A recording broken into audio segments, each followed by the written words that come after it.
VOD watchers, welcome back to part 16 of Cyberpunk 2077. I appreciate all of you being here immensely, as always, and I am grateful for all of your support. We're going to have a little conversation here at the start in a minute about part 15, because I may have made a bit of a controversial decision. And I'm glad that you continued to stick with me up here to part 16. Obviously, you probably already know this if you watch the beginning of these streams, but I am live at 9:30 p.m. Pacific time here on YouTube. You are more than welcome to join us. Make sure you subscribe and turn on notifications. Would love to have you in chat sometime, regardless of what game we're playing at the time. Also, there is an unlisted on-demand video playlist if you want to see this with chat, and that is linked in the description below. Make sure you follow me on social media, Twitter, Instagram, and TikTok. Throw a thumbs up on the video if you like it, and if you choose to become a member or send a tip or purchase some merchandise while I'm offline, please know that I appreciate your monetary support of the stream immensely. It really means a lot to me. This game obviously has triggers. If you need to walk away or take a pause, please do that. Monitor yourself. Take care of yourself. Watching through these should not be distressing. Sometimes we talk about distressing things, and I like to remind you of that every once in a while. So, before we start part 16 here, well, actually, we're gonna do the Pan Am part. I'm gonna make a little bit of a comment about this, but we'll expand on it a little bit later when we finish this mission line. When we finish whatever we're gonna do here with Pan Am by intercepting this convoy, we're gonna revisit the conversation we had last episode about helping River. I had about 24 hours to think about the mission and to think about the decision that I made last episode, and I have some thoughts that I'm going to share, and we'll see what happens as a result of those thoughts, and we'll have that conversation here after we finish the Pan Am thing. But if you're coming hot off of part 15, I'm sure you want to see what's going to happen here, so I'm not going to spend too much time on that yet. So we're going to see what happens here with this Militech convoy. And something tells me this is going to be pretty crazy. We'll see. So stay tuned for the River stuff. For now, see what Pan Am has for us. We got to get in the car with her. But are you sure you didn't leave any tracks? I got the... what am I? I'm currently packing Widowmaker, Overwatch, and a shotgun. I probably need to change out my shotgun.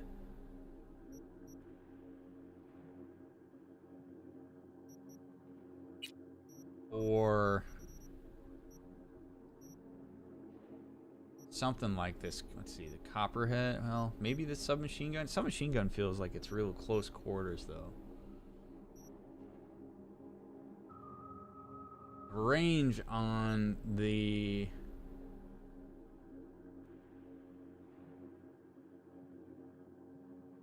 swap it out with a submachine gun. That seems probably like the way to go. I just gotta be ready for everything on this. All right, here we go. Hey, okay. Forget I even asked. So you're back to driving me, huh? Okay. Okay.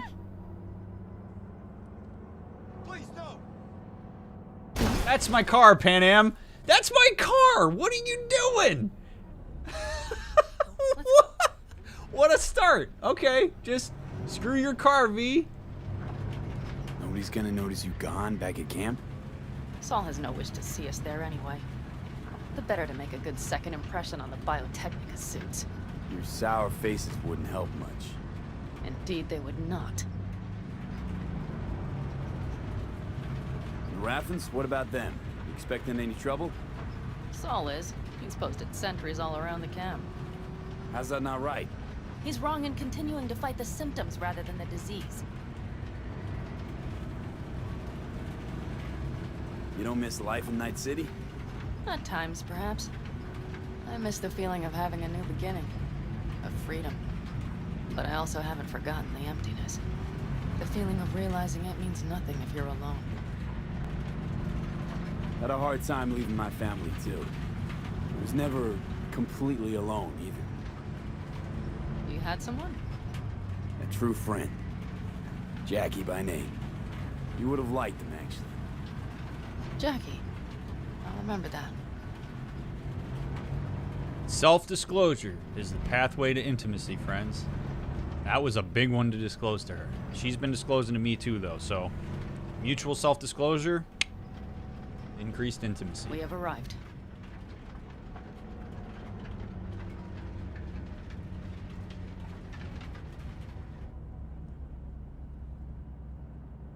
All right. Big bastard. If you like it so much, maybe we should just hijack the train. Let the basilisk go on its way. Yeah, then just drive this beast to the 101. There and back. Saul would be on board with that. Are we ready? Oh boy. Okay. The Militech convoy will be traveling from Night City to the base where they're due to meet the buyer.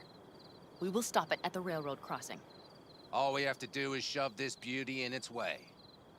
V, any questions? Yeah, that looks heavy as shit. Seems to be a lot of abandoned stations around. This one belonged to a corporation that ran a cement factory. They use it as their reloading point. They didn't take the train engine when they left? The engine's been here going on 40 years, since the Blackwall days. For a time, everybody had to go back to the old ways. This engine ran on nuclear, like submarines do. All the weirder they left it behind. Corpse. They probably listed it in a spreadsheet as cost optimization. It's old tech. Carol will have to hack it. Then I'll somehow have to finagle authorization from the control tower to move it. Tower looks inactive to me, too. And we'll see to that. You and Pan Am just get the authorization code. Okay, let's get to work. Okie dokie.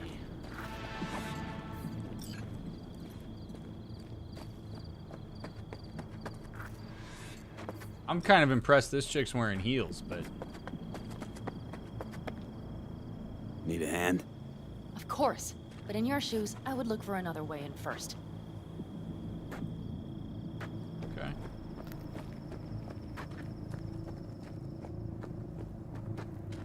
So I'm guessing, so this is pretty derelict, so I don't know that we're going to have to worry too much about enemies.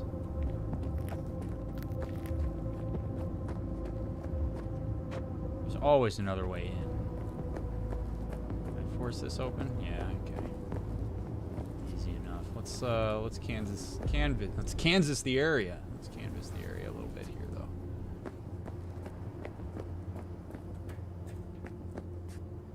Also probably climb up here. Even if we pull it off, Saul will be pissed. Ooh, Johnny will be happy about the bag of cigarette or the pack of cigarettes. How did you weasel your way in there? Here I opened the damned door. You're right there. It wasn't even hard, Pan Am. I just had to walk around. It wasn't bad at all.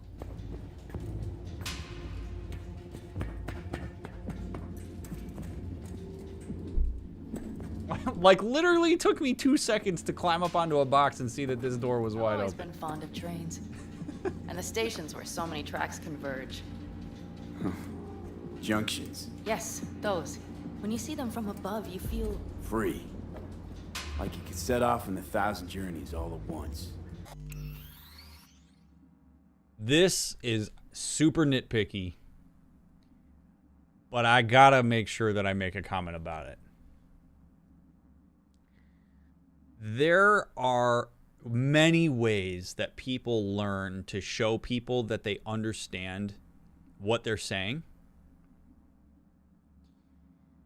One of the ways that people learn to do that is to finish people's sentences, like V just did to Pan Am. I do not recommend doing that. Sometimes people think it's cute and quirky, and that's fine. If it works for your dynamic, cool. But in general, when you have not established that that's an effective way to communicate with each other, finishing a person's sentences is not as reflective of your understanding of them as you may think. In some ways, it actually hijacks a person's autonomy to finish their thought. Let people finish their sentences. Let people tell you what's on their mind. Let the information come to you instead of trying to jump out in front of it. One of two things happens. Well, one of three things happens if you do that. One of them is you finish the sentence and you're right and it's fine and the person doesn't care. The other one is you finish the person's sentence and you're wrong, which then shows that, one, you don't actually comprehend what they're saying, and now that person has to clarify something that they literally would have clarified if you let them finish the sentence. And three, the other option is that, like, you could be right, but it's also going to drive the other person nuts because you're not allowing them the autonomy to finish their thoughts. The odds are stacked against you if you're a person that tries to finish other people's sentences. It does not communicate that you understand them in the way that you probably think that it does, and I generally try to get out in front of that whenever we see that in interpersonal relationships, unless it's been mutually agreed upon that that's something that is desirable. Otherwise, you should really shy away from that, particularly with people you don't know. Let people share things and let the information come to you. Perhaps more simply, hopeful. Right? See that?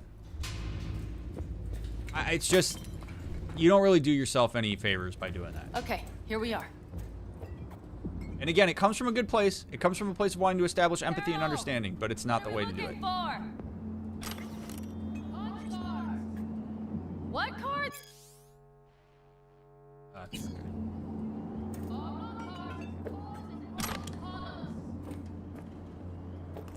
What are you yelling? Would you help me look? Sure thing.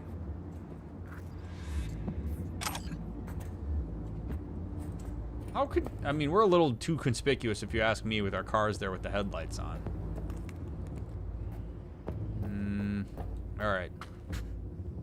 Punch cards. Instructions. Each position on the card, punched, unpunched, corresponds to a unit of information, while each column represents one character or symbol. When gently inserting the card into the reader, please remember to do the following.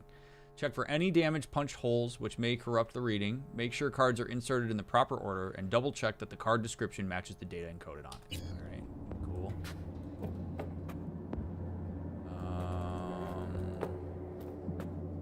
Mythology of the Badlands, I think we've read that. Nada. And I am looking, okay? I got money to steal, okay? It's important. Nomads for the thick-skinned. Anything good here? With regard to the net crash, we're pleased to inform you that communications have been restored and we are adjusting the threat level rating from Crisis Response T4 to High Alert T3. All employees shall report for an informational meeting at 8 o'clock a.m. tomorrow in Hall E. The meeting will cover new operational procedures for the factory as well as new technology to be introduced. Attendance is mandatory. And then we got some sort of crazy ass junk code. Not here.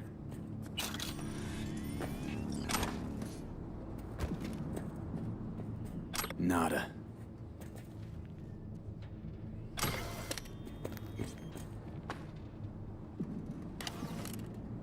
Congratulations!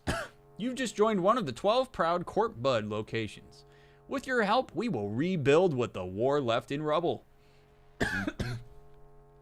With every bag of cement shipped, with every train car sent out, we are one step closer to reaching our goal. What's more, we're the only branch location with our own train car wash. That's right, you can even use it to clean your own vehicle.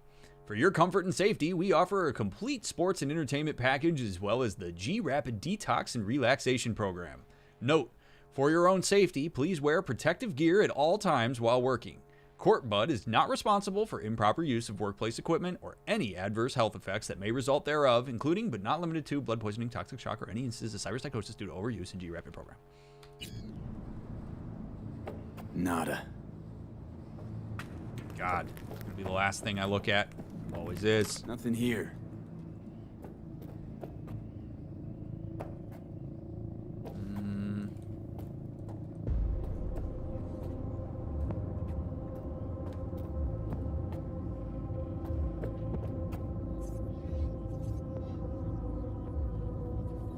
Factory and branch office located in the station will be officially closed at the end of the month. All sections of track used for transport and logistics will be cut off from the main traction system. On the final day of operation, all employees will be required to return any company equipment as well as their building access cards. This is Jim from the station control tower. I'm not sure if anyone will read this, considering we're shutting it all down, but what about the engine we got there? I get the tracks, but the engine? Someone could probably take care of it, right? Pretty sure it's an environmental hazard. The engine will be removed in accordance with all applicable safety guidelines. Moke, you really leaving? How come I'm the last to hear about it? Yep, I'm leaving. I wasn't sure how to tell you. I'm sorry you found out this way. I got a friend with a Red Willow clan. Put in a good word for me. Moke the Nomad? Come on, you always said nomads were a bunch of dirty, stinking backcountry hicks. Cat, they're shutting the place down. We stay, they'll send us somewhere even worse. So if I gotta hit the road, rather decide for myself which road I take. Yeah, sure, you'll have a say, but you'll be the head of the clan in no time. Leave my stuff on the desk before you go. What's all this junk code? Ugh.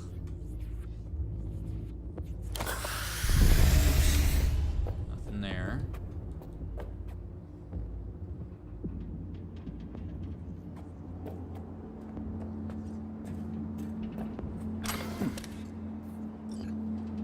There it is. Find a punch card.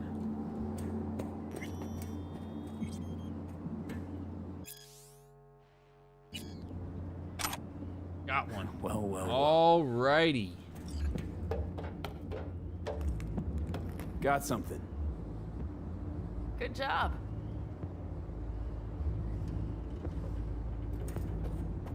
Carol! We have a card! What now? You have to put it in the reader! Well, V, the card. In the reader? Okay. Give me like more than a second to walk from here to there to do that. Thank you. Okay. Here goes nothing. Good thing I read the instructions. Oh boy. It worked. Oh, this is Come gonna look. be nuts. Little engine that could. His glasses are off. Could just because it's nighttime. V, I wanted to speak with you. Yeah, what's up?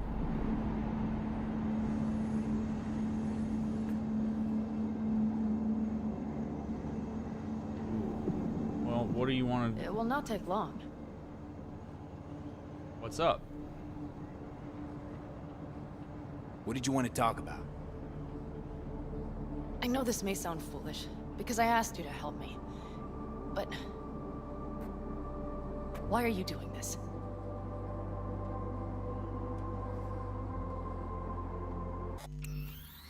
I'm doing this because there is some connection that I have to her.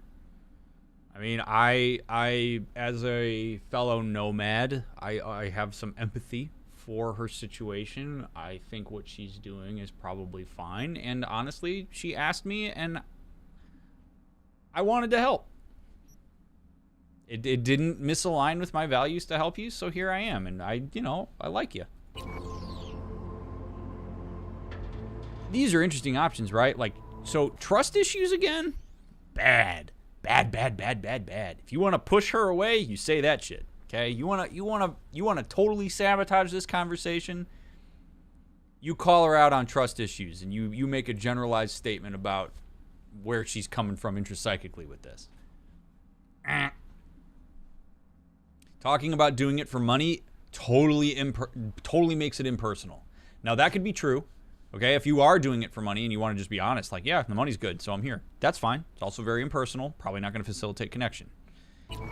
Want to see how it plays out is still pretty depersonal. I'm here because of her, so it's okay to share that. It's intimate, but it's true. Because it's important to you. But is that all? Sorry, that sounded worse than I intended. Listen, V, I'm sorry. I'm not very good at this. Speaking of my feelings and so forth. She's maybe not good at labeling it directly, but one of the things that she is pretty good at is actually showing it. So when she said, "Is that all?" that was not a shot at me. And I appreciate that she was able to name that. To me, what that's saying is, I find it very hard to believe that anybody, particularly anybody I care about, would put themselves at risk and do something because I'm the primary reason. Which tells me that she probably has learned experience in various relationships of being deprioritized. That's not an experience she has, and thus she's very surprised by it. She may even go so far as to wonder if there's an ulterior motive behind it. But I think that reaction was quite genuine, and I think it may have even been frustrated because she's frustrated at all the other people in her life, subconsciously, that never would have done something like this for her. Like, really? Like, all the way, like, now? Wow, really? And that's okay, right? And this is why we talk about depersonalizing these types of interactions, because her surprise there, I don't think, was an indictment on me so much as it was an indication about her past and what this moment represents relative to it. And we all do that, and that's why benefit of the doubt goes a long way in these kinds of interpersonal relationships and communication events, so to speak. And I would not want to cock this up. So far, so good, champ. Because I've kept my mouth shut up to now. The thing is, I usually act before I think. Uh-huh, noticed. I know. But I also need impulses to act upon. When I do something spontaneously, I feel I'm being honest. Yet with you, I prefer to play it safe.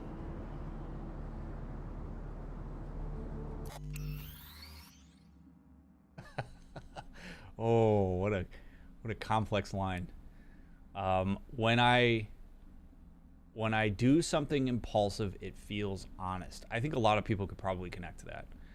And the reason being is because impulsive actions are usually relative to an emotional experience, which we tend to consider to be authentic until it's inconvenient for us to do so.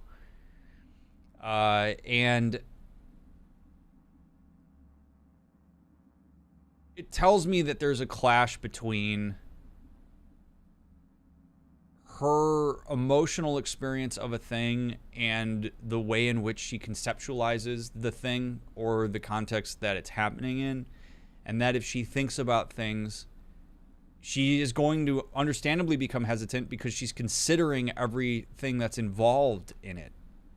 Like, she's taking into context more than just her emotional experience to make a decision, which is actually more vulnerable to do. Because if you act impulsively, a lot of people will fall back on, well, it was just impulsive. I didn't really think much about it, as if that makes it more defensible. I think if she thinks about things and she's more methodical about it and she attaches her values to the decisions that she makes, it's probably more vulnerable because people can question it. She might even feel a lack of control because, interestingly enough, because now she has information that's affecting her judgment instead of feeling in control by just immediately acting on her emotional experience. There's all sorts of different ways that we can take that. When she says that it's different with me, that tells me that whatever emotional experience she's having with me is threatening in some way or anomalous to her usual emotional experiences. It's an emotional experience that maybe comes along with threat, that perhaps has been taken advantage of before, or just she hasn't really experienced it and it feels very infant and like it needs to be protected, and thus she takes it slow. And that's something that we need to be mindful of in terms of allowing her to keep that distance, but also we've been able to push the issue just a little bit here and there, and then it's opened her up to act on a little bit more of that emotion that comes along with it. And our response to that is the key component, because then it shows her that it's safe to do that, if that makes sense. So that's a pretty big thing for her to disclose here with me. This is a terrible response. This is going to make her feel terrible. So we're going to ask a question. We're going to be curious here. Why is it any different with me? Because I truly care this time. Yet I fear I'll do or say something foolish and be left alone in the desert.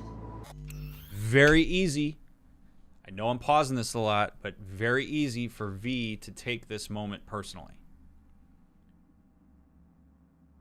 And to try to defend himself as somebody she doesn't have to be like that with. This is not the way. What she's saying is pure projection based on learned experience, and we can let her have that, and we can recognize it's not about us, and we can stay supportive and responsive here rather than get very defensive about what she just said and try to make her see that we're different. A lot of people will try to jump in here and convince her that her perception of this specific moment is not correct. Well, she doesn't know until she knows. We all act on our learned experiences until we learn otherwise, or until we have enough information to offset that learned experience. And I don't have a sense that that's the case for her. So again, we slow play this. We do not take this personally. We respond to the emotion behind it, and we recognize that the way we can show her that we're different is through action, not through words. Because I'm sure people have told her shit like that all the time. I would rather keep you close, if only as a friend. Oh, okay, so you're overthinking it. This is a moment of opportunity for me, because she's saying she likes me, but she's scared to tell me that. So I'm going to let her know that it's okay. Try following the impulse next time. Okay. Well, in any case, you've been warned. All right, let's rejoin the others.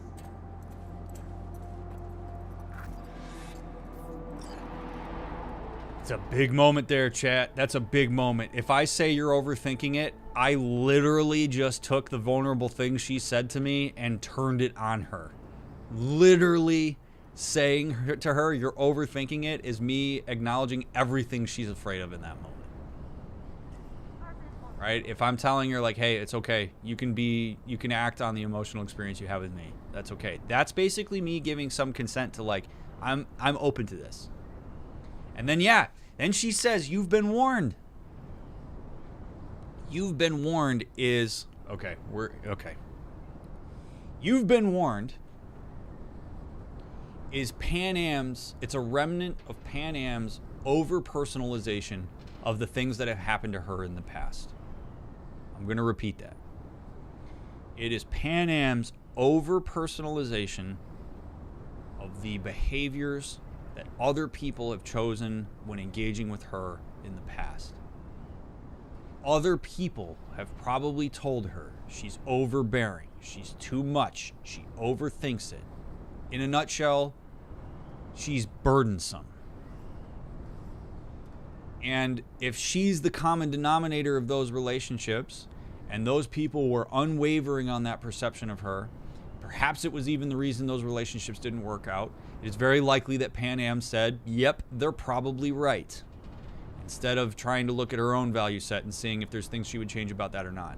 And so as a result, she carries that into this preemptive conversation with me of, you've been warned that I'm going to be a thing, not that I am, but that other people have told me I am, which takes the autonomy away from V to be able to make his own opinion up about Pan Am based on her behavior. So when we say to her, you can act on that impulse, we're saying that's not burdensome to me. It's okay. You can do this with me, and I will show you that I'm different. And the ideal would be for, if she does become too much for us, we would be more healthy in the way we set that boundary with her. And we wouldn't be like, you're this overbearing, very clingy person. We might say to her something like, hey, I really love that you're giving me this attention. This is really great. Here's how it's affecting me, and I was wondering if we could figure out an alternative way to do this. That's the way that we would want to do that.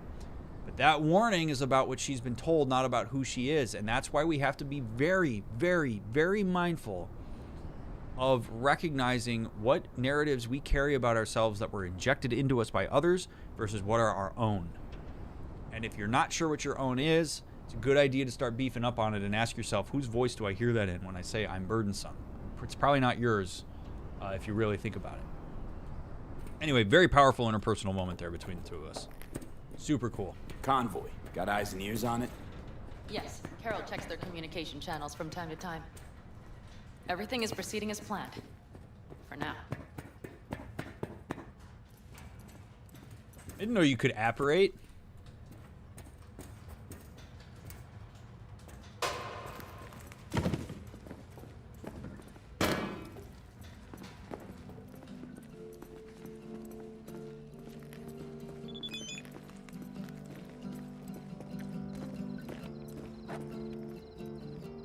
V, do you know where Pan Am is? I'm gonna leave you on red, buddy. We could still Sit your check. ass down a minute, honey. everything's under control. The convoy is already heading our way.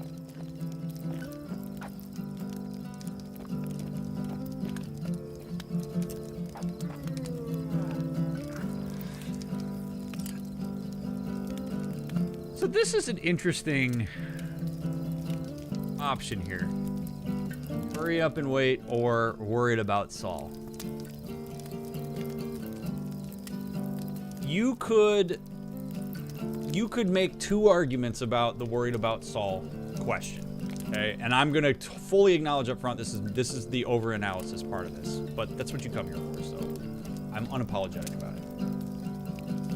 First is, I've read enough contextual cues from her that, and I have enough of a history with her to understand that when she acts a certain way, that there's a good chance that she is worried about Saul, and thus asking that question is doing my best to interpret her behavior. There is also a chance that this question is my own projection, that I myself am worried about Saul. I'm worried about it. He just texted me. And I am misreading her behaviors with my projections, and it's easier for me to see her as worried about Saul than me take ownership of being worried about Saul. And that goes back to the splitting conversation we had in episode 15 when we were sitting at the table with everybody here. So it's an interesting question. I haven't gotten a sense from her that she's worried about Saul, so I don't really feel compelled to ask this question because I don't want to make it about my projection.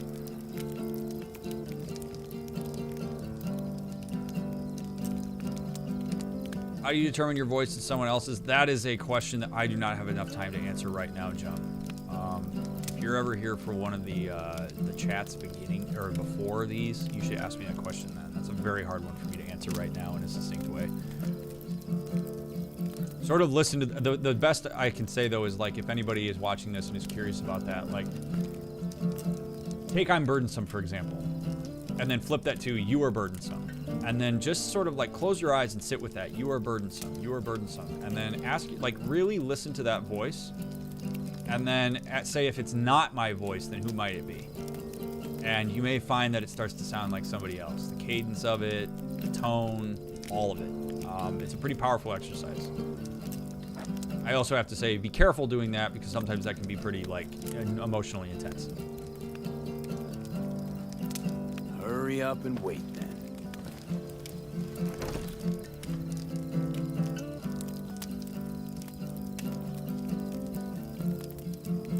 Do you think it's more like personal rules of engagement with regard to setting personal boundaries in a healthy way? First person ever to stand up to Yeah, Saul. it is. Save your breath. I don't need to be consoled. See that hardiness with her? Was it someone I know? New. Scorpion. You came home from the war, head full of new ideas, and a host of new contacts. He tried to get Saul to lead us in joining Snake Nation. It would make us stronger, he said. I don't think he peeped a word of it to me. What did Saul do? Saul dressed the guy down head to toe for messing with the family. Hell, he didn't send him on any jobs for a year.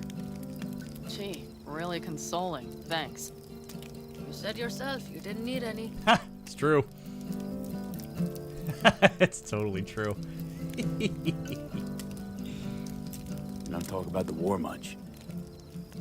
What's there to say?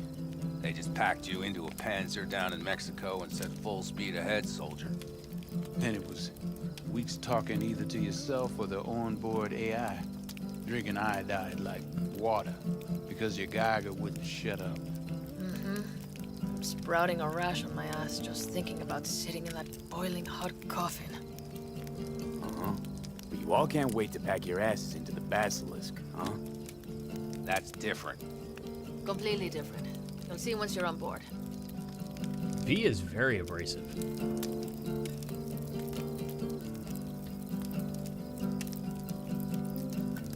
And I think it's pretty dicey for me to say anything about Saul right now, so we'll just go here. I'm gonna try and get some sleep.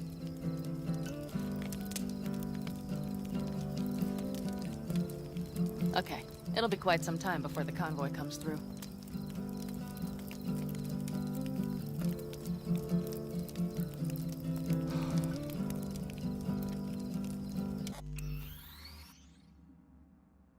And herein lies our problem.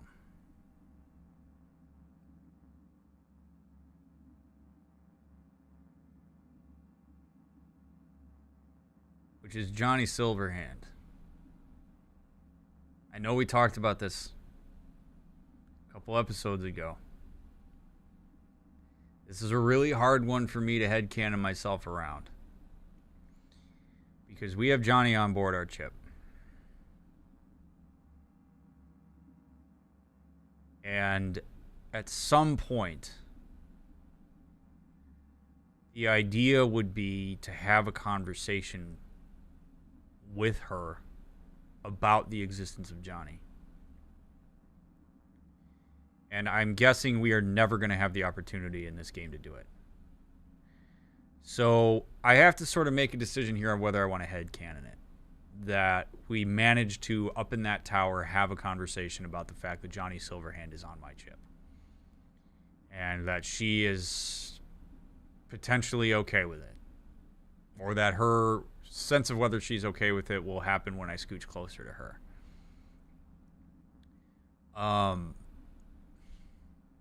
It's just so tricky, man, because she, as we've talked about, she deserves to know. She deserves to know that anything that happens here is... There's a third party. Hell, my attraction to her might not even be all me. I have no way of knowing. There's so much ambiguity here. And what I would imagine is going through V's mind, as it would for many of us, is, well, I don't know what that means for her engagement with me if she knows that. I don't know if she will be willing to flirt with me or engage in a relationship with me if I disclose Johnny Silverhand to her. And the reality is, you're right, you don't know. The only way that you know is if Pan Am tells you. I don't get to make that decision for her. She has to make it for her.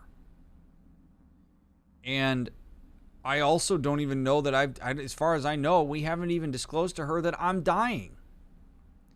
So, in me facilitating this intimate relationship with her, I am doing her a disservice in two ways. I'm not telling her about Johnny, and I'm not telling her that as far as we know, my time is limited. And so if this is a relationship that's different for her, and it's really vulnerable for her, she deserves to know. And if Pan Am makes the decision not to engage with me intimately as a result of those two factors, that is fine.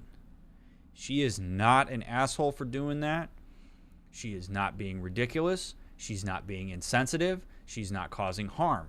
She is making an informed decision about consent with how to engage with me as V. And that is ridiculously important. And until she does that, and until she has that information, I just can't. I could, but I'm not going to engage with her in that way because it just doesn't feel right. And I understand it from a design standpoint, but I'm kind of bummed that we don't have the opportunity to have that conversation with her because I'd really like to. I would love to see Pan Am's conversation with me about that. I don't know that she will, but so all that said, I am not going to scoot closer to her because we haven't been able to have that conversation, and I don't want to headcanon it.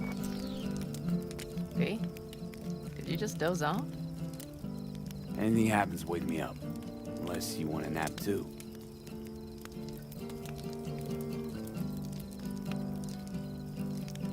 I'll just lie here a while, by your side, gazing at the stars. Is that another area of your expertise? You got maps of the heavens in your library too? Of course. That's the Big Dipper. And you see the small flickering star to the right? Yeah. You do? Oh dear. That means there's a major leak. Good night, V.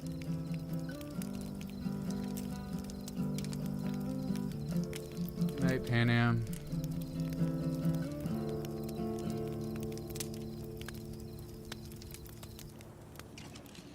Okay, here they come. Is everyone ready? I think you're fine, straight mean. I'm not surprised by that. All right. Let's ride, V.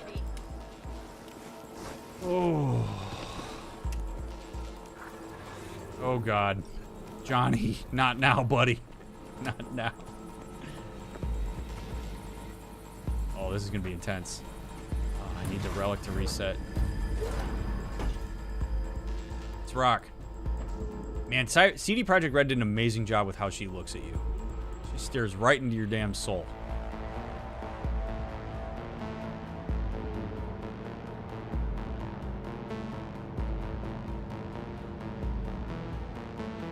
Oh, good. All right.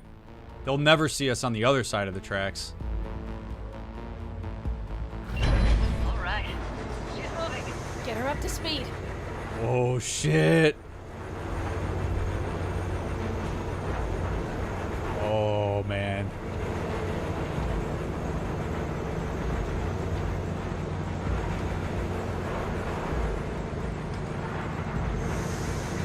They're going faster than we thought. I don't know if we can catch them.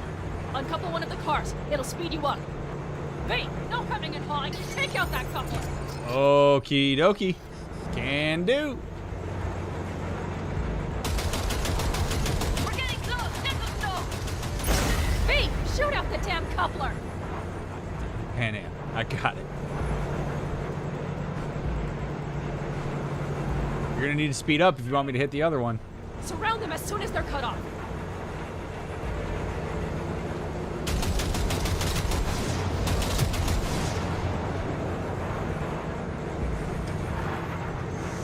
Oh, no.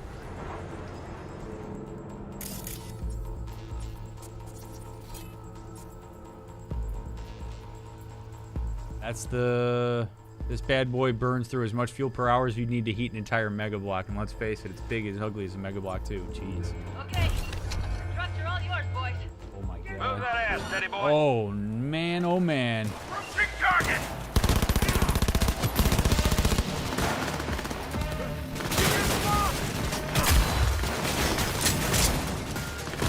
Hurry up! They've got us pinned down. Come on, take their position.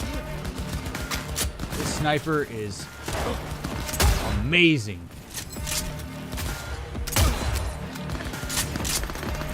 Shoot! Fire! Approaching target. Mitch, Bob, go! All is planned, boss. All right, the train's leaving. You better move. Oh, oh, but I want their stuff.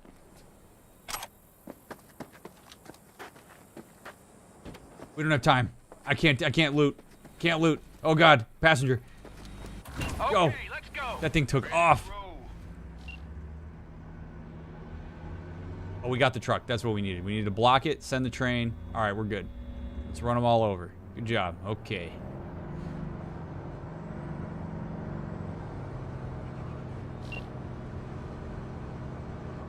Fuck! It worked! Of course it did. Just as I said it would. Dude, we don't need to draw attention to it. You idiot. What are you doing? I'm all for excitement, but let's be smart about what we do here. Did you have fun? Sure did. Just be happy you won't be around to put the hunk of junk together. The real fun is just starting for Mitch and Teddy. Saul's gonna be so mad when he sees this.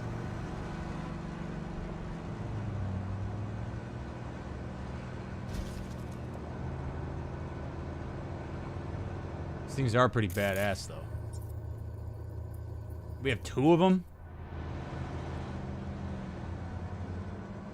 My darling, I can't get enough of your love, Just babe. lost the Militech channel. Uh-oh. The suits finally realized someone was listening and changed the codes. Perfect timing if you ask me.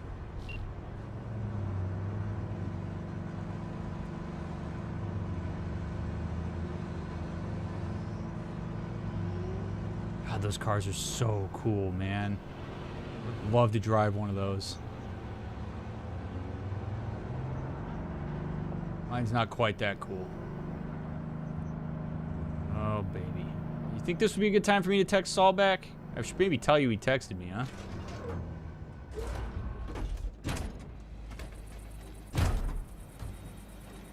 I can talk to him if you want. No, thank you. I'll take care of this myself. Ooh, baby. Oh.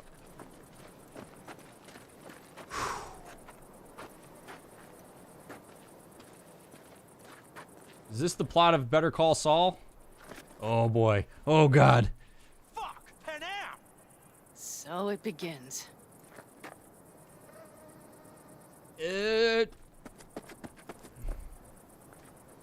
No. Solidarity. Solidarity. What's the meaning of this? Exactly what you see. The basilisk. All I see is 2 trucks with giant Militech logos on them. Fuck, Panam! You can see them from miles away! You think we don't have problems enough on our hands? The Raffens could rear their heads at any moment. And now we have Militech to worry about, too. Stop it! Fuck! Just shut up already! Do you want to serve corporations forever? Fine, go right ahead. In that case, we'll leave the basilisk as a souvenir of what this family used to be. Or you know what? Maybe next time we're attacked, we'll be able to fight back! Passion. As soon as I'm done with Biotechnica, we call a family meeting to discuss this. Discuss you. Until that time, I want these trucks out of my sight. And the basilisk? Can we put it together? Do what you want. Just get out of my sight. Bob, Mitch, you two take the trucks around back. We need to unload. Sure, but then what do we do with them? Oh, I've got an idea.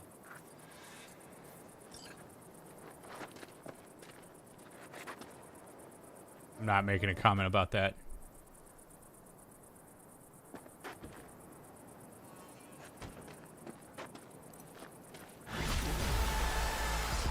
Oh, I would have liked to have said more than that, though.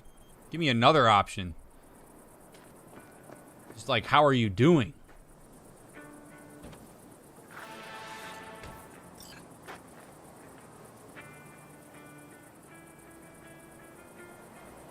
Some lungs you got just didn't really, It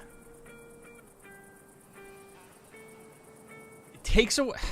If I say some lungs you got, it takes away from the gravity of that moment. Like, I'm basically reducing it down in a way that just feels super invalidating of that moment. So, I mean, to say nothing there, I think, is still better than to say something, but... Or to say that, but... Alright, we got a lot of shit going on our phone. Oh, okay, so, Oh,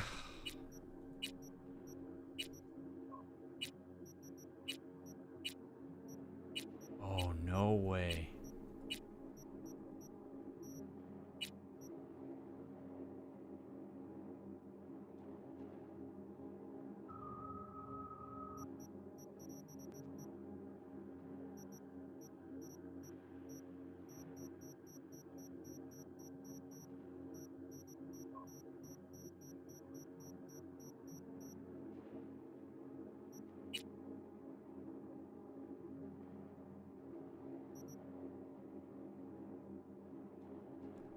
Okie dokie.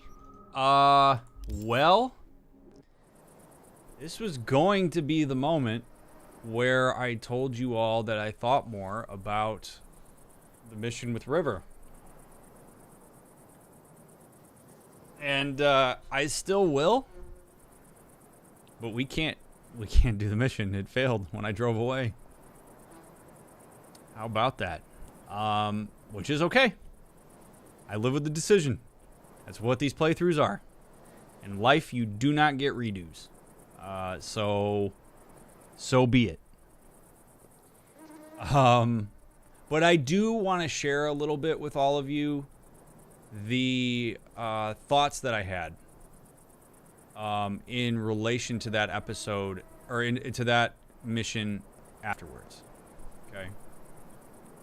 And I'm actually gonna zoom out. Nope, we're gonna talk to Judy first. Hold on. Judy, so, you got a plan? Damn right I do. Come over to mine tonight. Gonna lay the groundwork with Tom and Roxy. They're with us. Maiko will be here too. How'd you manage that? Got something really big. Tell you everything tonight.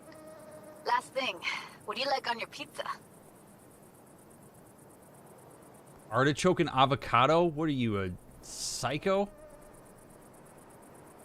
Tofu, tuna, and pineapple, locust pepperoni, and extra cheese. A&A. Artichokes and avocado flavor. And zucchini for good measure. Ooh, fancy. So, I'll see you come evening? Of course I'll be there.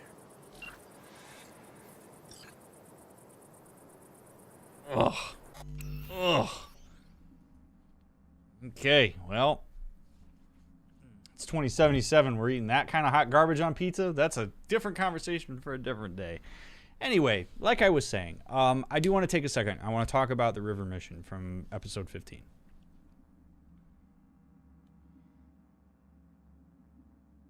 So, you all already know what happened when you saw 15. And as I reflected on that mission, I realized that one of the things that I left out of my decision making in the heat of the moment was the context of 2077 Night City.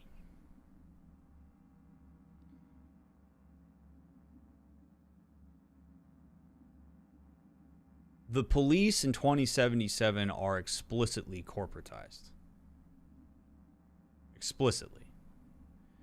For a quick rundown, River asked me to pull the dreams of a guy that's suspected of abducting children so that we could go through the BDs and get more information about where his nephew potentially is.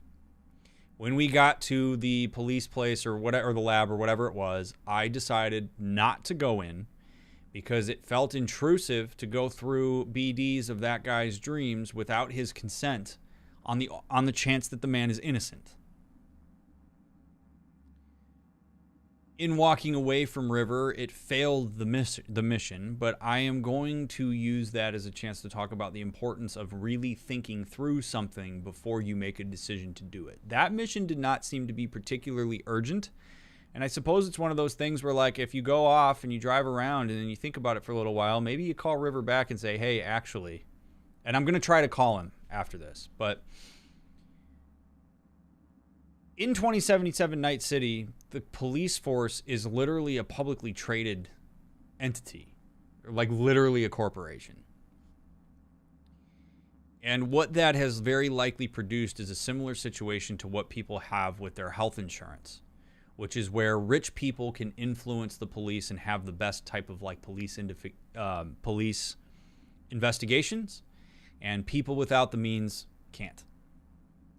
I have no doubt that Night City Police Department has well-meaning officers in the system, but that as a general rule of thumb, Night City Police Department is very likely corrupt. And I think we've seen that enough times that it's fair to make that statement.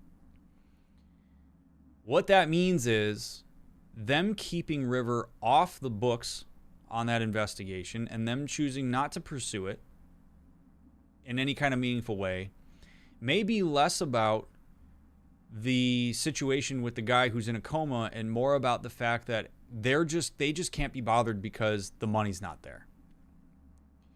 It's a really massively broken system. River's personal investment may actually make it so that he actually tries to do something about this, and more people than his nephew are involved in this. So River, by extension of being on the police department, in circumnavigating that system, we could potentially make the argument that he is circumnavigating a corrupt system that may actually end up chucking that guy into prison just because they finally got him and they want to close the case and they don't want to spend more money on it. So the chance that the BDs would prove that that guy is innocent is actually important in a way that in 2022, we don't have access to that kind of information to be able to get that. So I have come off of my rigidity on River's request for me to assist with the BDs.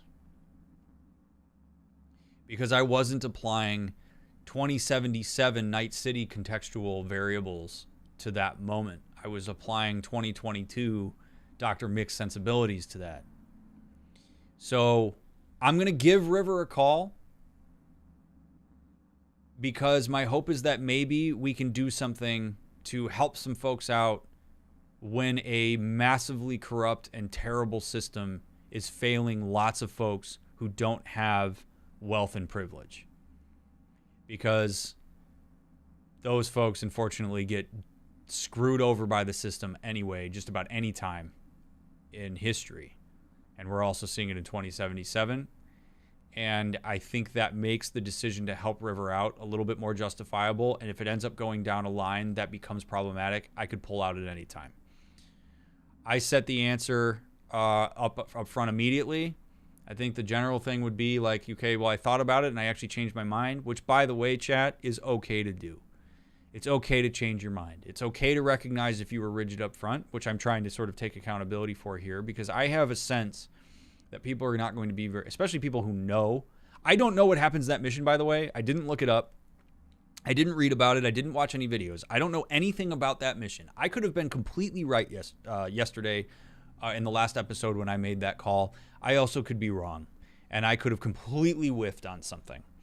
And I am willing to take the consequences of that decision. I do stand by what I said, but this is one of those moments where if you take a step back and you think a little bit more and your mind changes, you do not have to double down on your position just because that was the position you originally took.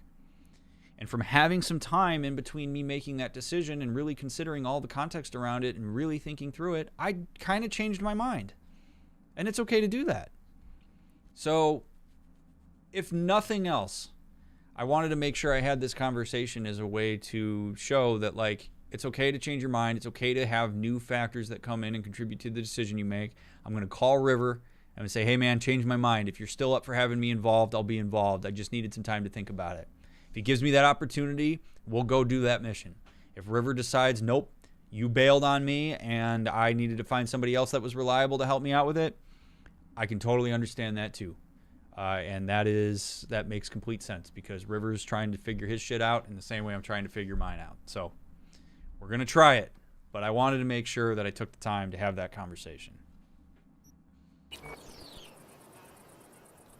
All right, River.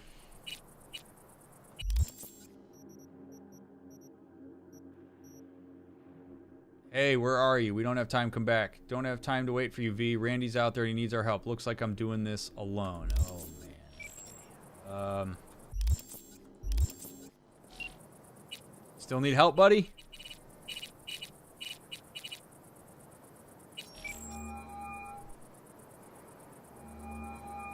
Stay in touch.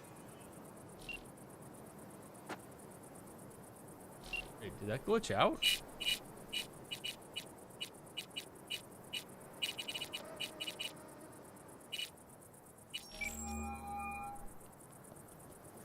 Stay in touch. Hey. It's his prerogative. Hi there, V. Bummer, but I will live with the consequences. And before I'm going to get out in front of the comments here. Well, what's up, V? No, I am not going to go look up the mission. No, I'm not going to watch the mission and then analyze it on somebody else's playthrough. We have to live with our decisions. It is what it is. He's going it alone. He's going to figure it out on himself. I wish him well. I stand by the decision. I would have changed my mind if I could. But it is what it is. You don't get reloads in real life. And we don't get it here. And honestly, I'm going to be honest, I actually really applaud CD Projekt Red for not allowing me to go back and do that. For literally saying, mission's failed. You walked away. And for him to say that there's urgency there and he needs to get it figured out now, I actually really think that's cool from a player accountability standpoint. Pretty badass.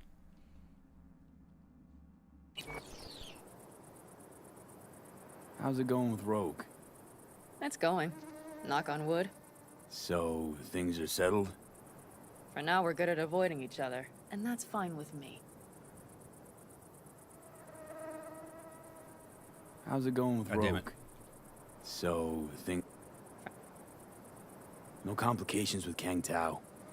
So far, so good. They sent another patrol around the station, but they're dead set that it was Raffen that downed their AV and attacked Hellman's guards. Station's proprietor's sticking to that version, so we're covered for now. Cool. Talk to you later.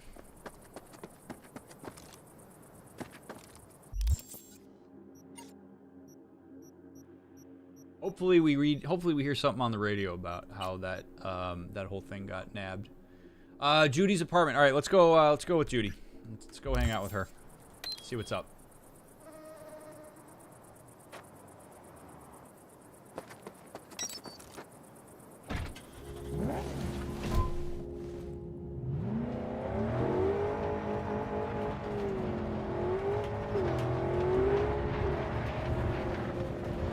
And as we make this drive to Judy's apartment, I just want to take a second, as I always do, to express my appreciation to all of you.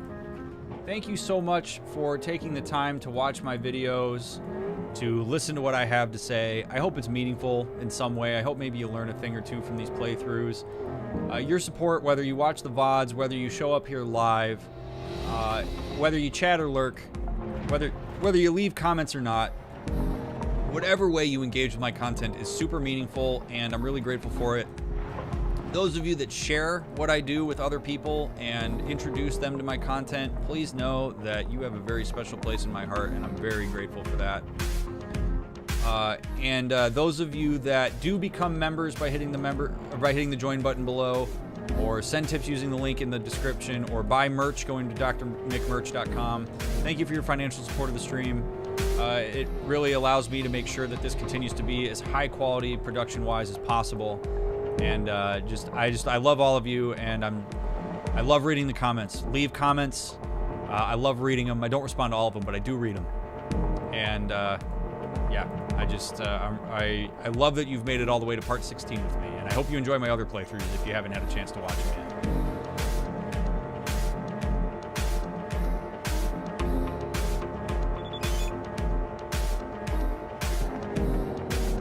Delamain, I have discovered the meaning of life.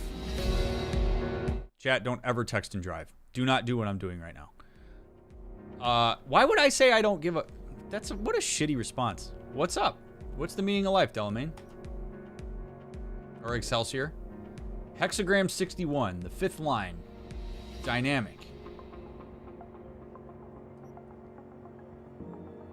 What's the meaning of life? The world is a great iron prison. Okay.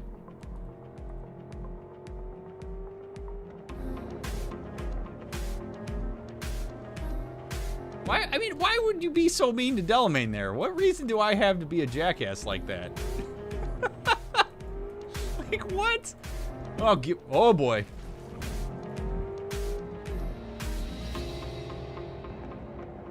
Do you think if River had better explained that the police are so corporatized that nothing will get done and this guy could be innocent but charged, you could have changed your mind on that? That is a really awesome question, Feather.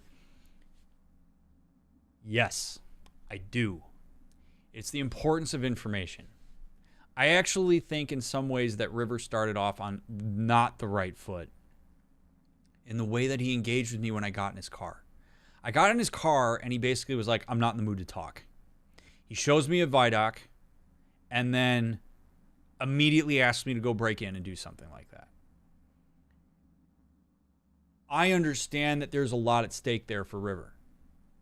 He gets to have his emotional experience about that. Like, he gets to be sad. He gets to even have that sense of urgency. I'm not trying to take that away from him, but all of us have to be mindful that in those moments, like, our emotional state doesn't have to dictate how we engage with a person, particularly if we need their help. You got to use your words.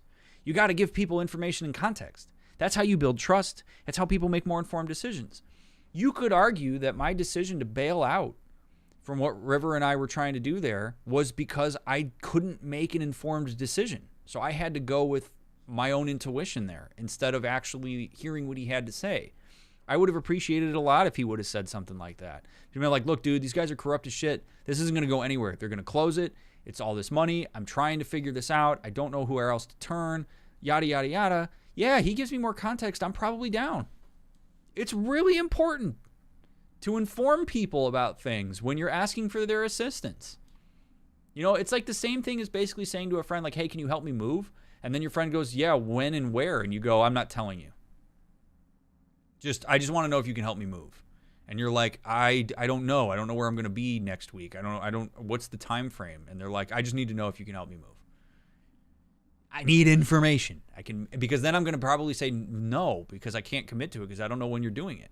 Whereas if you say like, yeah, Fridays, probably sometime between 7 a.m. and 12 p.m., I'll bring pizza and we got several boxes to move into a truck.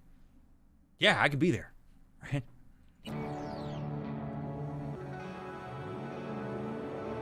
And they may have feather, right? But like, again, I think too often too, video games bank on the fact that people just want to have, like, they just want to complete everything. You know, like you're going to do, I think developers, understandably so to some extent, they take for granted that you're going to want to do everything the game has to offer. So, you know, River gives us that quest, tells us to break in, and we go, oh, cool, all right, I'll do it. But because I try to do these playthroughs in a way that's, like,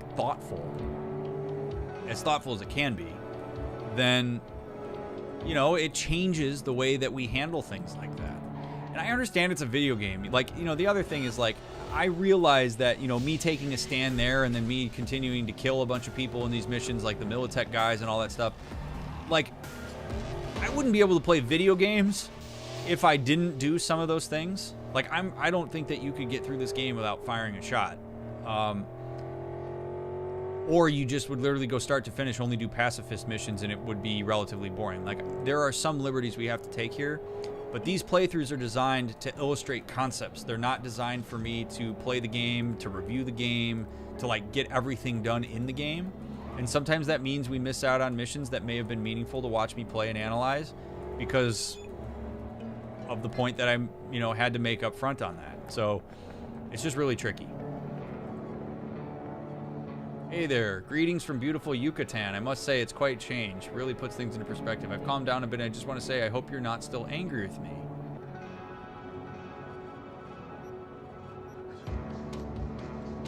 Good to see you're making progress. Delamain's texting us a lot here. Greetings from Yucatan.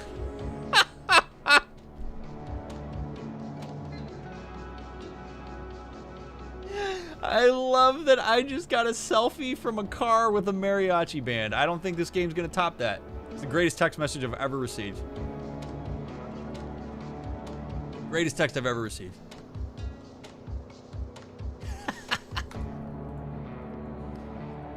River was the one who emphasized context and info at first too and was so cryptic going forward. Yeah, no, I agree, Alicia. It's really a tricky situation to be in.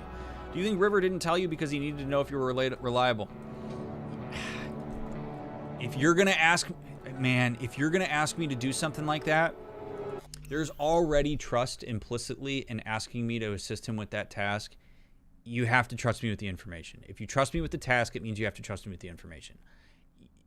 I don't think it's fair to ask people to do something that potentially puts them at risk, and all you say is you just have to trust me.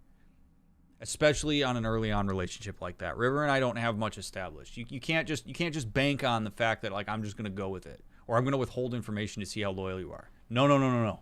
You give me information, and then if you give me an informed decision, you're more likely to have my buy-in. You leave me in the dark, no, I'm gonna look out for me. And really, all of us should do that.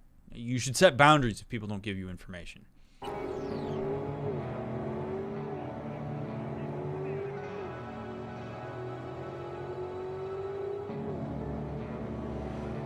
Can't believe I got a selfie from a car with a mariachi band.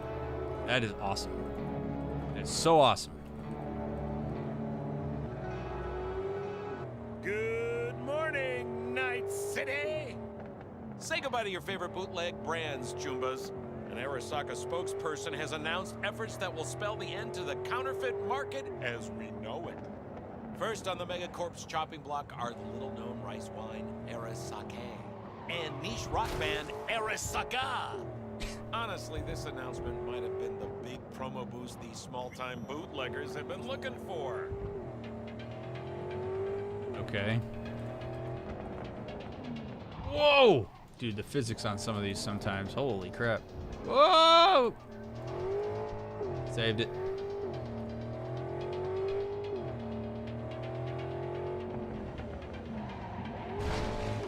Overshot that. Delamain. Oh my god. Figaro or Masingo? Figaro, Figaro, Figaro. Your mom. Oh my god. Figaro. Figaro. Do they hide behind the ice or behind the fire? Behind the fire. Where are we going with this? I found their leader. Should I burn or drown them? Let them live.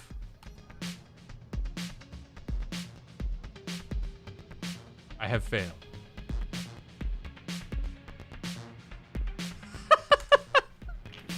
Delamain, I want you in my life always. I want text from Delamain. What a great Twitter account. Text from Delamain. Somebody should make that if they haven't already. But man, I want Delamain in my life always. The greatest character in this entire game is a freaking car.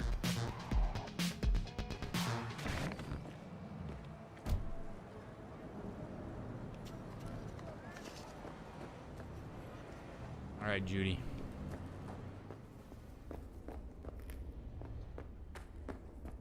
Huh?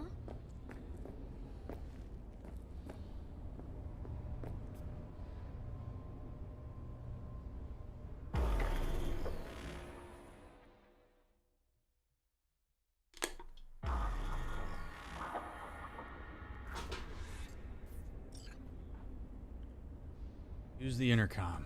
Okie dokie.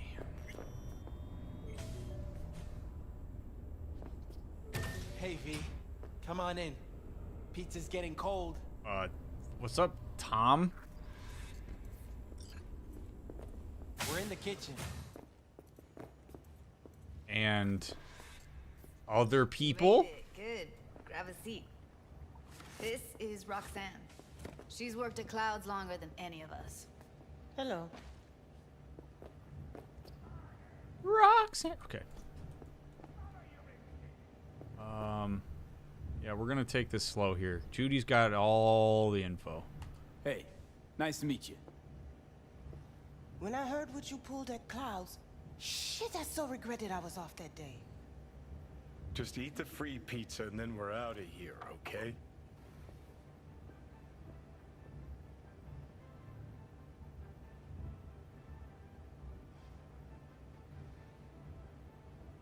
I don't have all day here. Johnny doesn't speak up about this very often. Interesting. Were you and Evelyn close? Yeah, blew up in her face when she showed up back at Clouds. She was supposed to be long gone, the one who got away. But deep in my heart, I was glad to see her back. Feel like such a gunk now.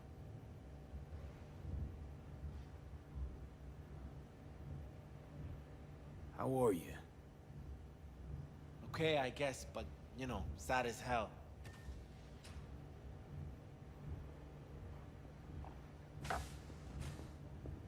You'll never get rid of the stench of the corpse.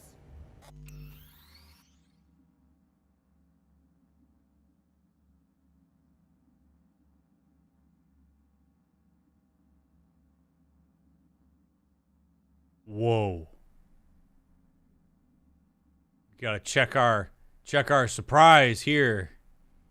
That is about the last person I was expecting to walk through that door.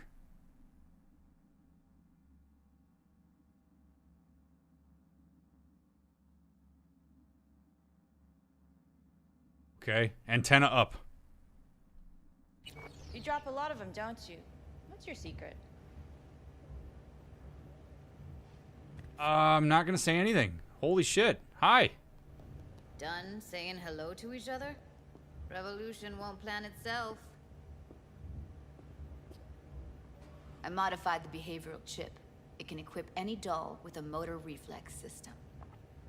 In other words, make the doll move and fight like a Prime-tier solo. Fascinating, isn't it? What one can learn while tuning fake orgasms for the Moxes. Mind stepping outside? Can't smoke in here. You'll air it out later. Fine, I'll sit by the window. The body will react as if executing a well-trained series of movements. Already tested it out on Tom. Chip's impulses supplant any natural reflexes, so it'll make users feel like they're experiencing cyberpsychosis. But it's basically the same as when we activate ourselves for a client.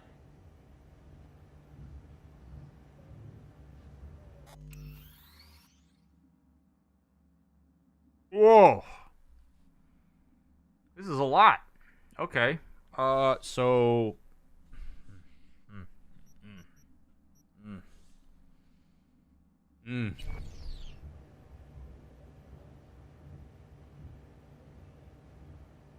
What's up with you? Tech that's all pros and no cons, I don't buy it. Side effects, spill them.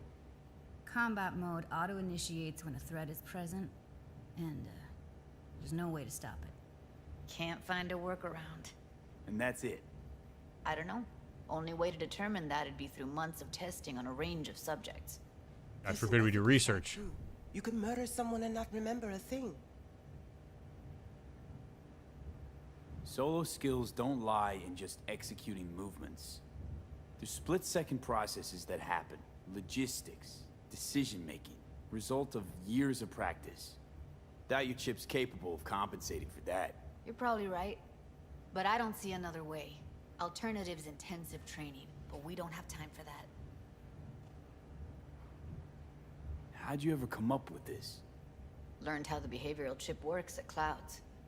Always seemed like they must be pretty easy to modify. I'm surprised I didn't get the idea the moment we walked into Maiko's office. Count yourself lucky. What with all the cams and mics and Clouds? Tiger Claws would sooner dig those chips out of the dolls with screwdrivers than let an idea like this run its course.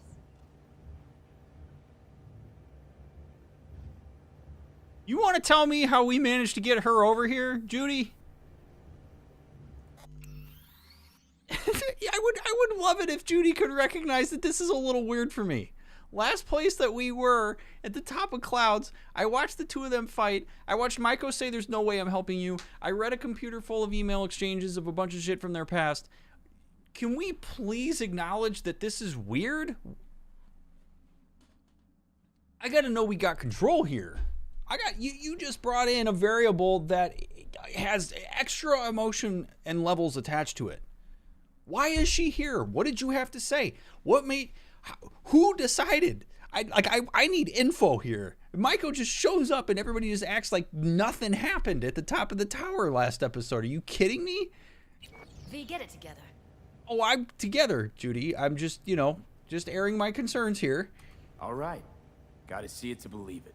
Finally, someone said it. Tom?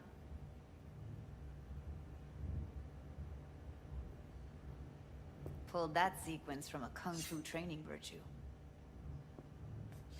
I tally.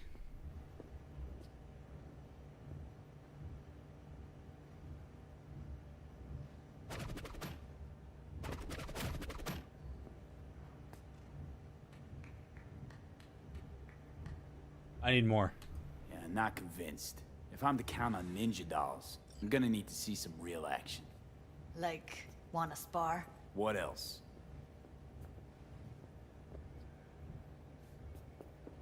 Just don't mess up my digs, okay? I like it here. It's on now.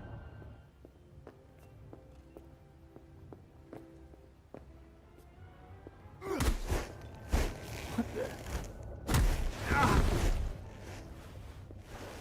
You there? Can you hear me? Look at me go! You see that?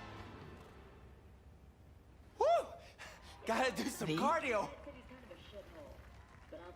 Nice work, Judy. Outdid yourself. If you were to sell that, you'd be the richest Judy in the NUSA. Please. Plenty of killing machines in the world. I don't want to turn more people into them. After this, chips are getting micro-nuked. You got something to say, just say it. Who, me? This is my impressed face. Okay, okay. That probably sells it. The chip works. Let's get to it then. You've got an elite force of 3 muscleheads and a techie. What now? Guards and tiger claws in and around will overpower, take down, disarm, escort them out. Clouds will be ours. Boss says we'll give an ultimatum. A cut of the proceeds in exchange for never showing their faces at the club again. And having no say in how the club's managed. That's what I thought. A half-baked, insane plan. You can't see more than an inch ahead of you. Taking out the security there won't solve anything. Claws will just send more. Hiromi Sato is the man you gotta get to. I love that we have context for this. These two actually could be quite an incredible, like, power duo, whether they're in a relationship or not. Judy comes up with operational plans for things. She sees things very concretely, very in the moment. And Maiko sees things more abstractly and long term. She looks at the consequences of some of the things that Judy comes up with. That's a beautiful dyadic skill set. And it's hilarious to me that it comes out in their conversations in person, in addition to in their emails. Judy comes up with a plan. She wants something to happen now. Maiko expresses reservations about it because she wants to think about the long-term implications of it, and Judy sees that as a rejection. So it's sort of like Maiko sees Judy come on strong. She sees Judy's immediate ideas as being too much to handle, so then she pushes her away. Like, that's a process that transcends like every context that the two of them are in, and I can totally see why it would cause problems for them in a relationship. Right? Judy says, "I want to be here now. I want to do this now." Michael goes, "Well, hold on. We got shit to think about." And Judy goes, "What the? You're not making this about me. You're always thinking about other people. When is this going to be about me?" And Michael says, "Dude, you gotta be thinking about more than just the immediate moment here. Like, you got to look at the ramifications of this. You have to look at what this looks like. Like, there are other factors we have to consider." So it's like Judy is connectedness and Maiko is autonomy, and they just vie for their own position instead of recognizing that there is some really, truly amazing synergy between the two of them, which they probably were attracted to in the beginning and then saw as threatening as soon as they got intimately involved with each other. Amazing how you see that in a chain of emails, you see it at the top of Clouds, and now you see it here in Judy's apartment. Process, baby. That's why it's not about what they talk about, it's about how they talk about it. Hiromi Sato. Who's that? Cloud's real boss. He rarely shows, but you can't so much as sneeze without him finding out. Claws trust him, respect his opinion. He is one of them. We can try to convince him, but it's doubtful. We stand a better chance by injecting him with a dose of fear. Where do we find this Hiromi? At his apartment, H8 Mega Tower, topmost floor. It's a penthouse, almost never steps outside its glass walls. But I'll figure out a way to get us inside. Tom and Roxanne gonna come with? No. Whole point's to strike both places at the same time. They'll take care of business at Clouds. Two-pronged assault. Loving it. That plan just might work. Maiko, I take it you're on board too. Wouldn't be wasting my time here if I wasn't. So how about it, V, Tom, Roxy? Made up your minds? I need to think about it. Never wasted anyone before, you know. I'm with it all the way. V? Don't tell me you're seriously considering this. Sticking our precious necks out for a bunch of whores?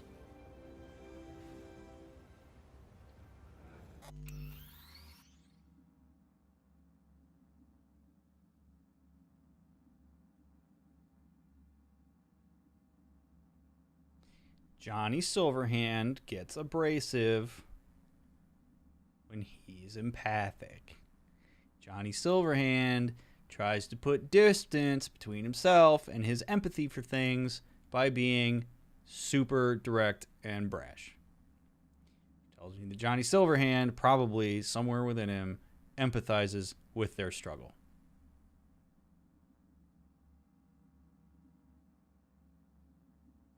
So, that's fine for him to figure out. Not really going to take what he just said into account.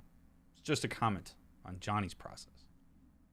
He fights for the little guy. You got to remember, right? Like, Johnny's entire orientation is screw the corpos.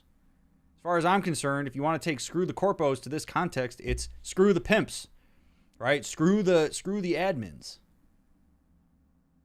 Not the sex workers.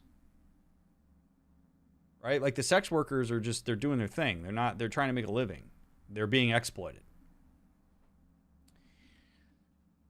Now, as far as our involvement in this is pretty interesting because we are looking at an issue, at least as far as I can tell, with the people who use the dolls, where, yeah, if this protocol engages and they kill him, I mean, I can understand Roxanne's hesitation because she's going to basically kill somebody potentially while she is dissociated.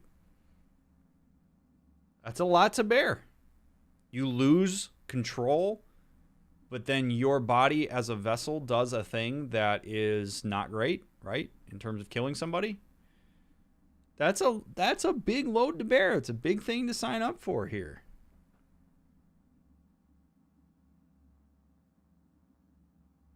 I certainly have some bits of skepticism about this.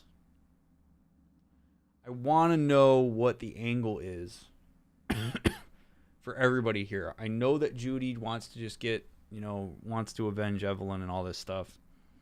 I want to know what Maiko's angle is here. Why is Maiko all of a sudden on board? Why are these two wanting to join in?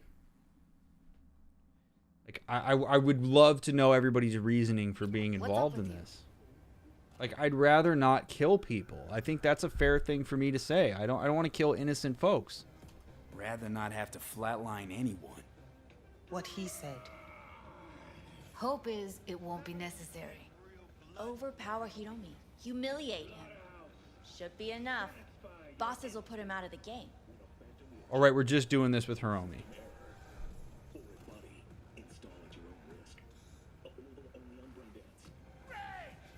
If you guys are in, if Roxanne's cool with it, I'm in. Count me in, Judy. I already said I'd help, didn't I? Thanks, V. Save the gratitude for later, please. Ugh. I'll set up the meet with Hiromi and let you know. I need a couple days. Have fun. Toodaloo. Maiko, hold up. Give us a lift. Only if you don't talk to me. I feel a migraine coming on. Shit.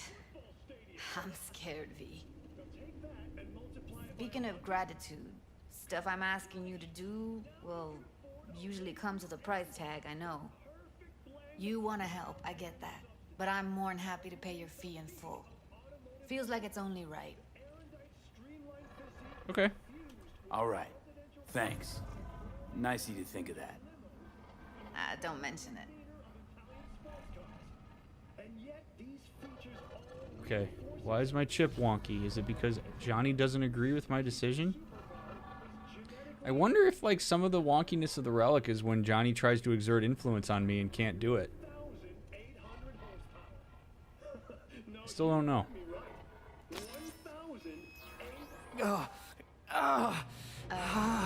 V, everything okay? I wouldn't say that it is. V, you don't look so hot. What the hell, V? You, like, sick? Remember the heist Evelyn hired us for? The relic I was gonna collect. Couldn't forget that in a million years. That biochip. Well, long story short, it had Johnny Silverhand's mind on it. An engram of it that's overriding my mind. You being serious? Truly wish I wasn't. Fuck. Anything at all you can do? One can hope. It's late. You're tired. You can crash on my couch if you want. If only I were rich. Probably less than 1,000 people in the world can afford it. Sounds great. Thanks. Don't worry about it. Make yourself at home.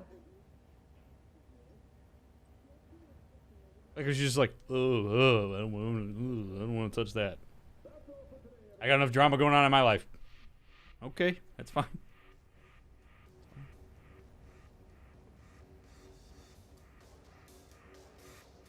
The reason I disclose that is because I think it's very important for Judy to know what she's working with. If Judy's going to involve me in this stuff and I'm going to say yes, Judy needs to know what my unknown variables are. I get rocked by this chip, right? Like I could become a liability on this. If Judy's not okay with that, then she would need to tell me. So I think we've established enough rapport with her at this point that it's okay to disclose that to her. But yeah, at least she was just like, okay. Oh, what's up, Pan Am? V, the basilisk. It's ready. Would you like to drive it? Sure. Sure. Be there soon. Fuck V, it is awesome. So I hear. Morning, sleepyhead. Had to run, didn't want to wake you, left you some breakfast. Eat up. Cool.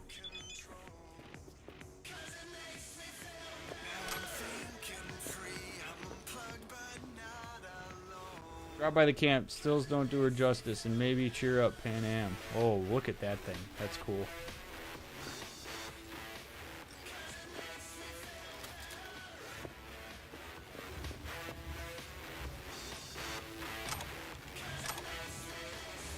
Hot ham and cheese. And a coffee.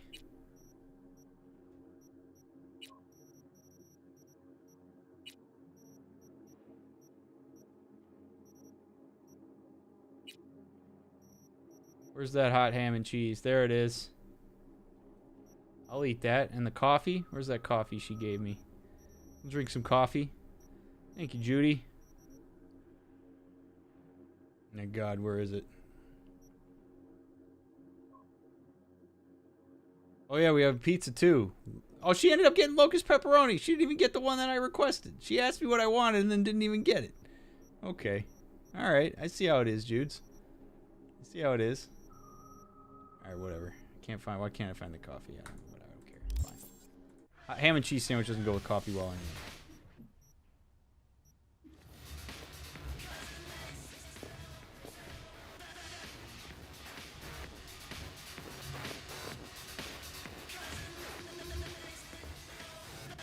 Jake, good to see you. Sloppy, good to see you. Doodle Bob, hello. Man, all the people that are rolling in here recently that I haven't said hello to. It's good to see you, friends. Thank you for thanks for popping by.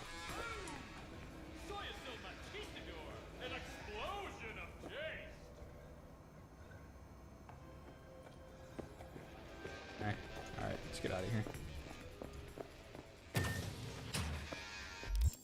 So what's on our docket here? So we have the Pan Am talking about a revolution. There's no. Leave the building. Yeah, let's do that.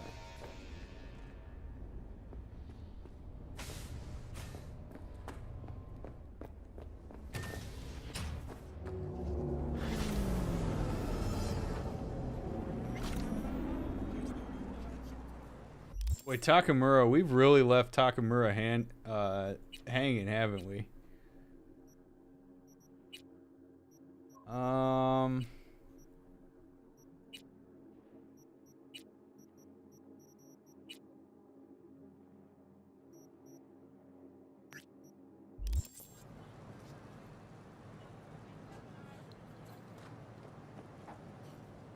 Damn, 4.9 kilometers on that?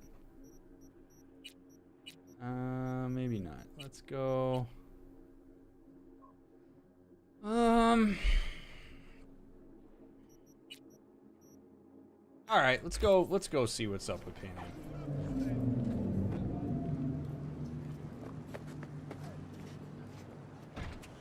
rival lab tanks. I'd sure love to see them take a crack at world domination. What's up with... Is this bugged?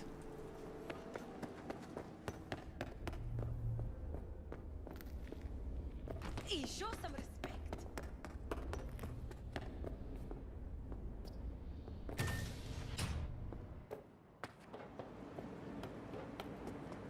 Okay, there we go. Like, what the hell?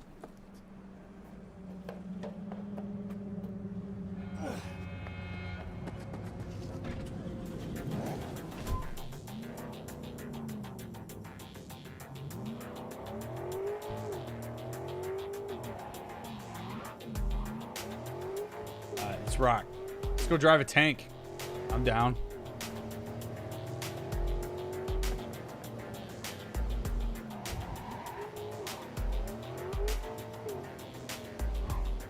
This game absolutely has Apple Maps. You'd think Google Maps would be the ideal here. I think maybe we could afford Google Maps, but apparently not. I'm actually, you know what? I actually want to go see. I want to go see Vic. We're pretty close to Vic, and he. I want to see what kind of mods we can do. I don't want to be like fully modded out, but I do want to see if there's any. Oh my god. Oh, I'm so sorry. Thank God we're outside of a hospital. Oh god.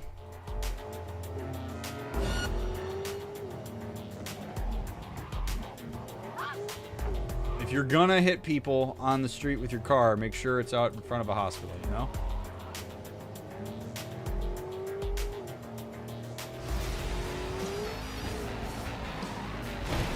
Oh.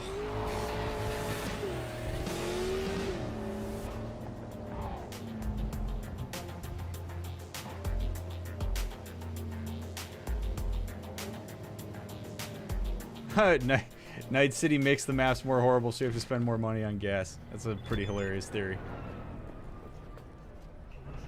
Hey, oh shit. Hey, there's a Mizutani Shion that's looking for a new home. Won't lie, might be a little beaten up. Previous chick who owned it liked to lead foot the pedal, but the engine, suspension, brakes, everything that matters, all's in prime condition. Rides like a pure dream. This baby's a classic, a fast one at that, perfect for losing the 5.0. Oh, and the flooring might be a little bit stained. Coffee, blood, hard to tell. Yo. I'm down. I'm down. Thank you, Regina. Thank you. Alright, Vic. I trust you, bud. What you got for me, big dog? Still watching that same fight? Nice. Ooh. Got a few questions about Silverhand and his chip. I'm no expert, but fire away. See what I can do.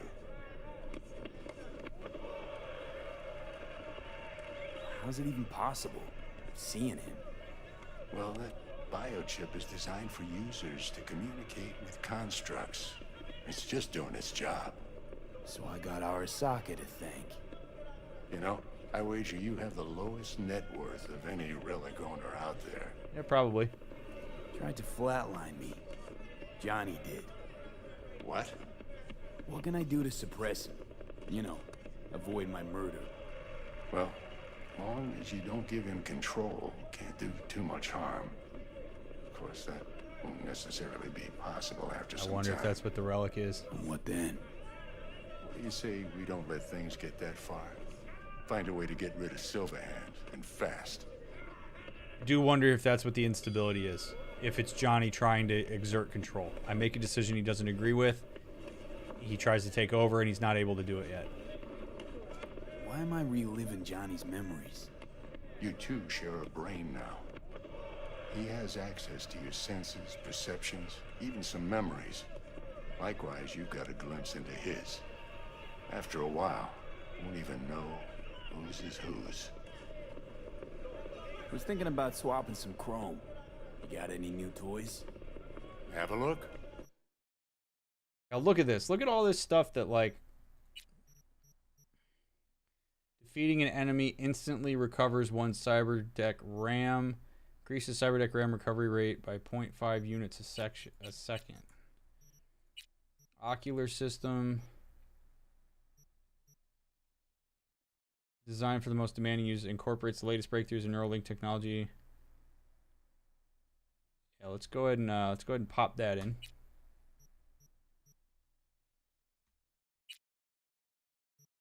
Okay.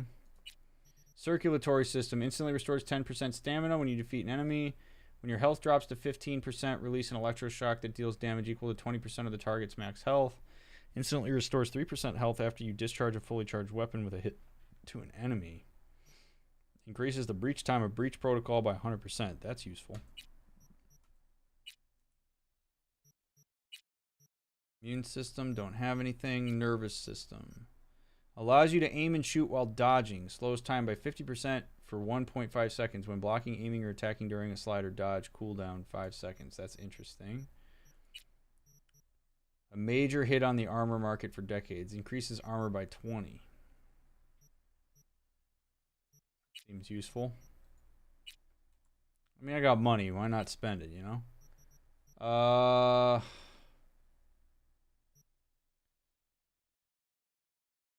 Allows you to perform quick hacks on target. Ooh. That's 25K to install? Jesus, Vic.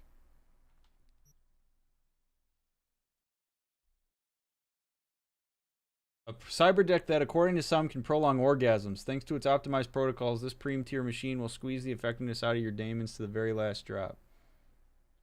You need 15 reflexes to do this. Actually, I'll probably wait on that then. Get the exotic in there. Skeleton. Increases carrying capacity by 20%. It's only $1,000. We'll pay that. Tattoo. Tiger Claws dermal implant. Smart Link. Allows you to use smart targeting module on smart weapons. Increases chance of smart bullets to hit targets by 15%. Crit damage by 25%. Directly links the user's optical implant. Cyber that allows swift, direct, low latency connection with compatible objects such as firearms or implants while also increasing the effectiveness of handling. That seems useful. 21K. I mean, I'm saying bye-bye to my car right now, but I'll live. Monowire. Projectile launchers allows you to unleash various powerful projectiles. Legs, not it. Alright, well.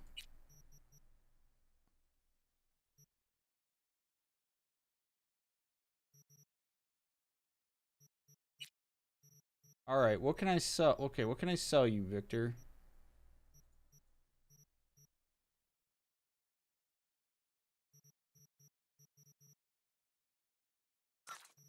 Sell you some guns, buddy.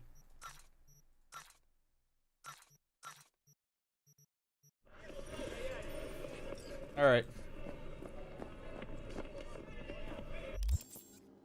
Did all that work? I was thinking about swapping some chrome. You got any new toys? Have a look. Okay, that all worked, right? I paid for all of it? Yeah, we're good. Okay, cool. Now let's go talk to Pan Am.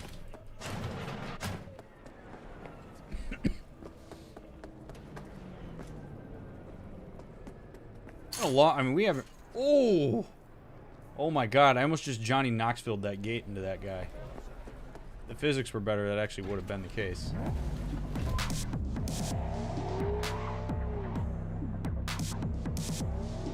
Here we go.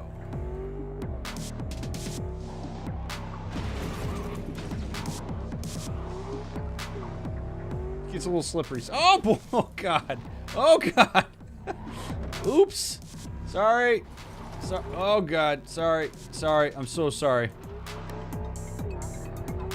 I just had my implants changed. I'm operating heavy machinery after surgery. Probably not a great idea. This is not the best. Door won't stay. Okay. Well, maybe.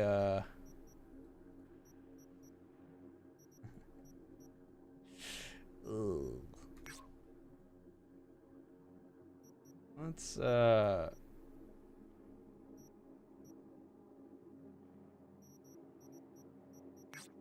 do something maybe a little more benign here. Gotta get my bearings back. You know, let's clear out this section of the city. Holy crap.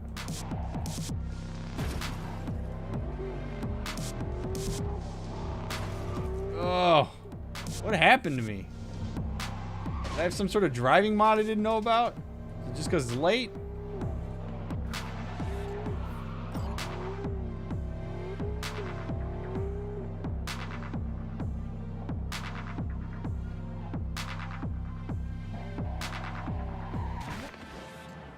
Alright, what up, Regina? Jotaro Shobo. Ring a bell? Guy's a fucking psychopath. Records himself torturing joy toys and sells that shit to like-minded scumbags. The Mox finally tracked him down. This is your chance to give this fucker what he deserves and earn a little scratch while you're at it. More on this sicko attached.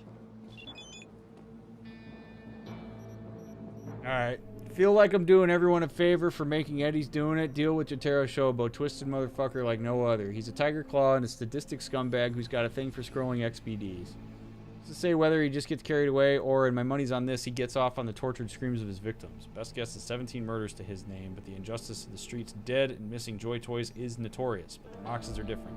Mox netrunners are connected a few dots and track down Jotaro Studio, Ho-Oh, quaint little club in Kabuki. This area is a no-go for Moxes, which is why they need a helping hand. Find this fucker Jotaro and tell him his days in the entertainment biz are done. Alright. I know, the driving was just not ideal there. So, sorry, chat.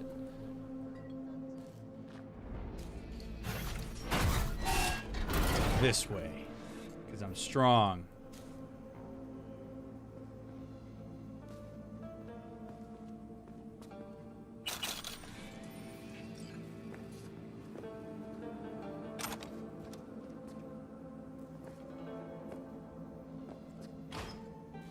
I got some new boots. That feels good. How am I looking, by the way?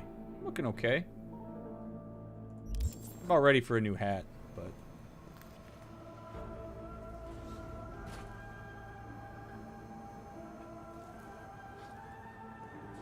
Don't mind me, everyone. I'm supposed to be here. Just a regular dude. This time it'll work, Jum. I can feel it in my fucking dick. Mm-hmm. How much you lose recently? Weird thing to say. Hello, sir. Hey, okay. All right. All right.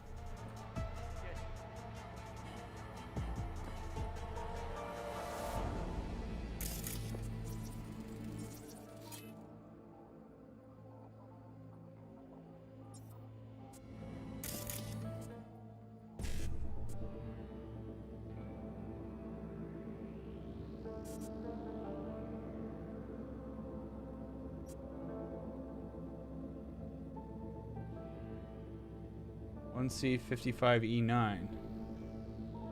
1C.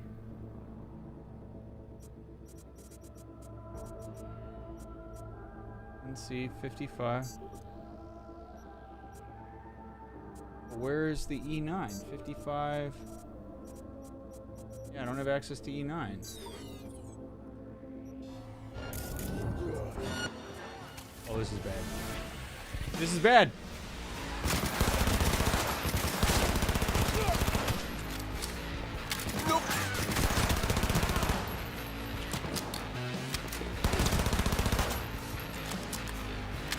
Really hope that was a security guard.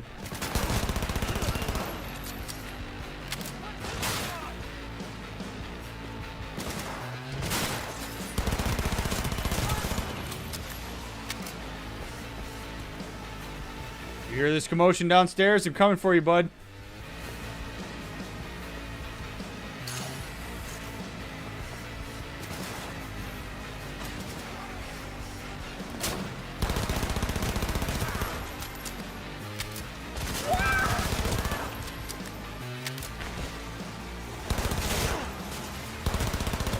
Not great.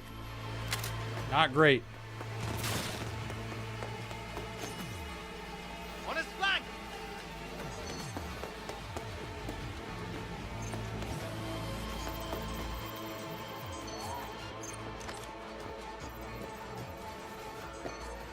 This isn't what I intended to come here and do.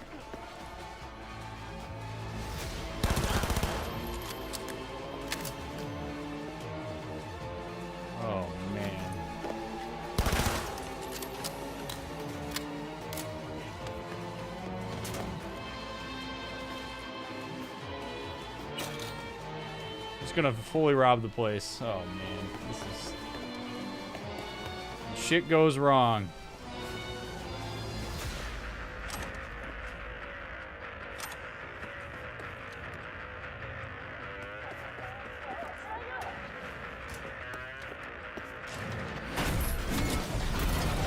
Oh!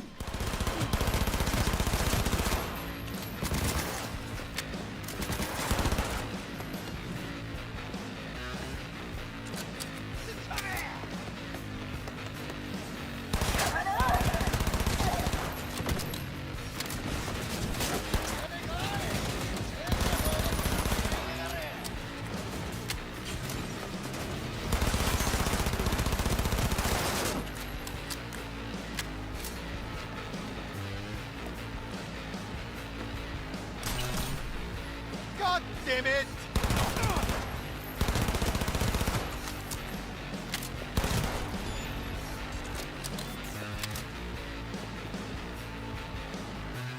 Well, hey, I was saying I needed a new hat.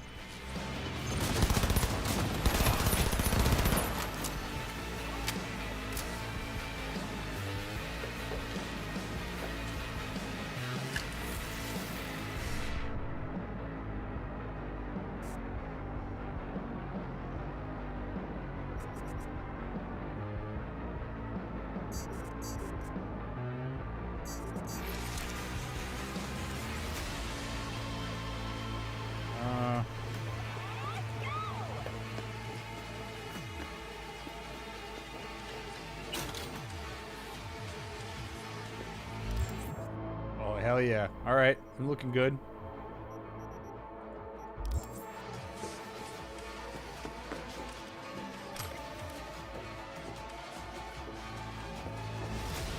Oh my god. This is not great. I'm gonna need that stress ball later.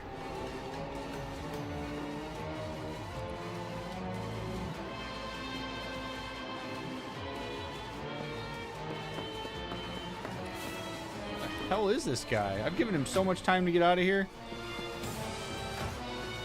Oh, I killed him.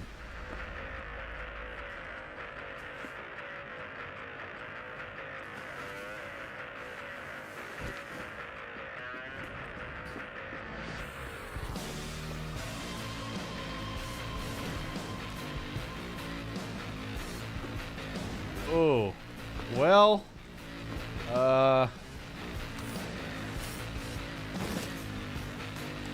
okay, well, not great, but sometimes things happen, and things don't go to plan, and you look like a complete asshole.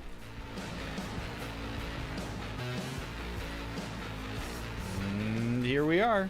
I'm so sorry. Hopefully we didn't kill anybody innocent. Well, we did. We killed a lot of innocent folks.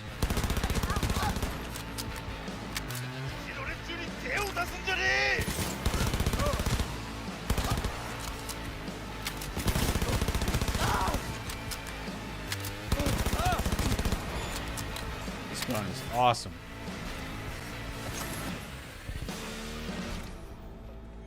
Ugh. Oh, too much carnage. Too much carnage, man.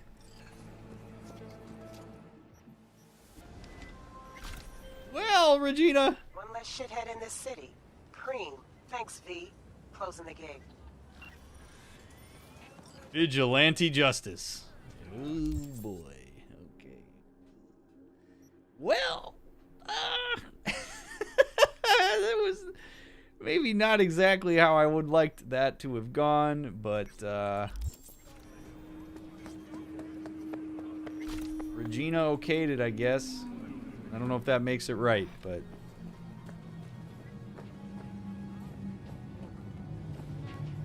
it's true. Pan Am's only known me with a mask on. Got a Soviet fixer in town. My client wants to show some hospitality. Get to know our unexpected guest. Go to the port in Kabuki. Pop a GPS on our comrade's ride. Car came with him all the way from the USSR. More info attached. Can do, Regina.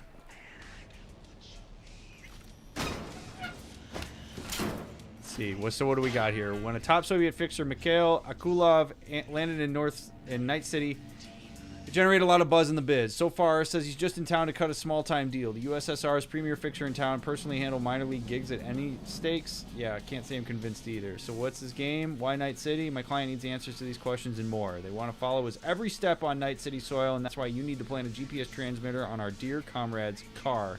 Keep it clean and quiet. All right. You got it. Maybe take out a robot.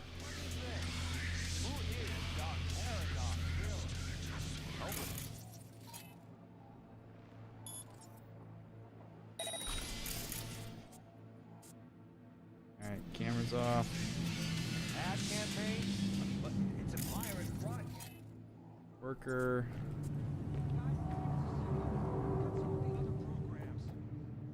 Ooh, power pistol, some sniper ammo. Remain undetected. That would be ideal. If I can manage to remain undetected, that would be neato. Let's see if I can actually manage to do this. Oh yeah, I don't blame you, straight mean. Yeah, apparently, Andy, the Soviet Union's returned.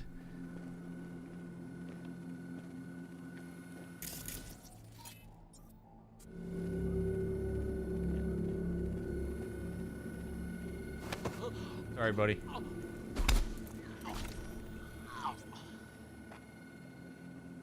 Condom. Guy's always ready, huh? How about I give you some extra protection by throwing you in this bin? Okay.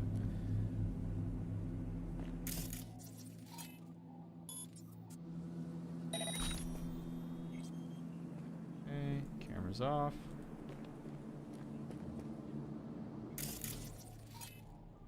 This guy's optics maybe, and then get to the computer? Unless that guy's gonna turn around.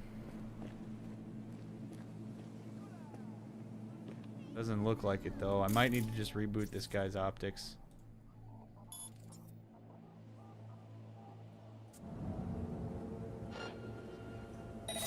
Oh shit. Goddamn optics!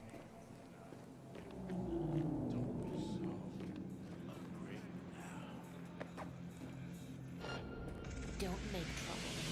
Be trouble. There's smoke. This furnace. Shoot!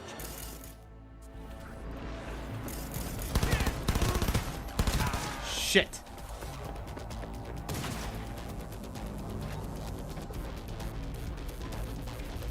Go, go, go!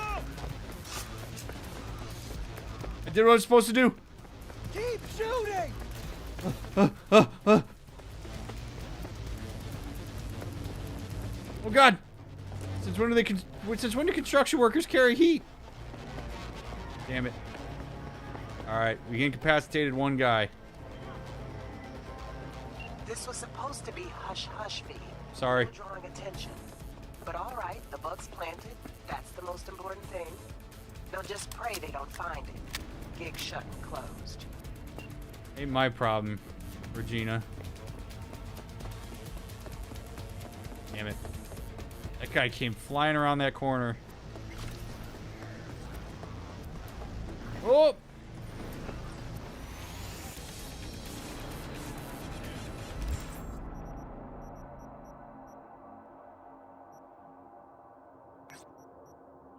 I do want to knock out some of these side Of quests. course. When would I be fighting? What about med exams? Beforehand? No? I'm just a dude on the streets with a gun. There we go. Put it away. Put it away.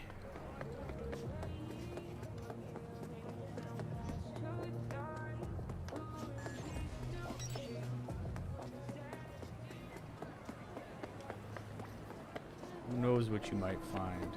We'll find out. Run through the garbage.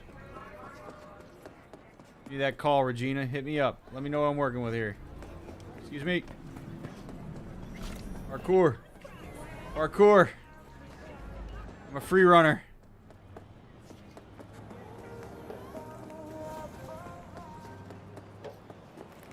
Nice shorts.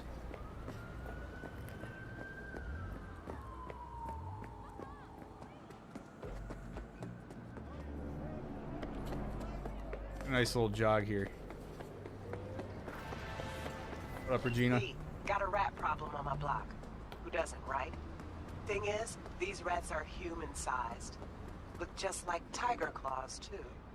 Biggest one is a certain Taki Kenmochi. So do your fixer a solid and neutralize her ass, will ya? Deeds attached. You got it. I got a place in this block in Kabuki. Not many know about it. Welcome to the club, and I prefer to keep it that way. Problem is, a certain tiger cunt and friends set up a pachinko operation right on my fucking doorstep. Could mean trouble for me down the road. Let me guess. You're thinking it's better to hide in plain sight? Yeah, fuck that. When, not if, the NCPD cracks down on those pachinko machines, I know they're going to poke their ugly pig noses around my backyard. Can't risk them seeing something they should.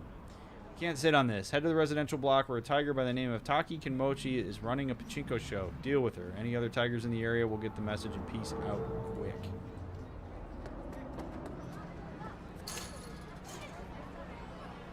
Do you hear what happened in number 5? What? Beat her again? Headline him. Show him dead. Okay.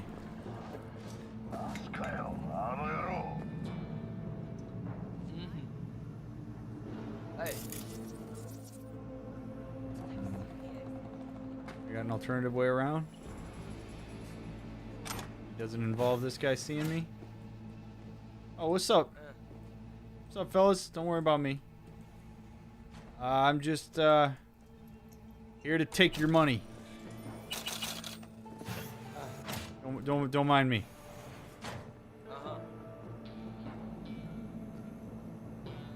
This guy's on the phone. Hey.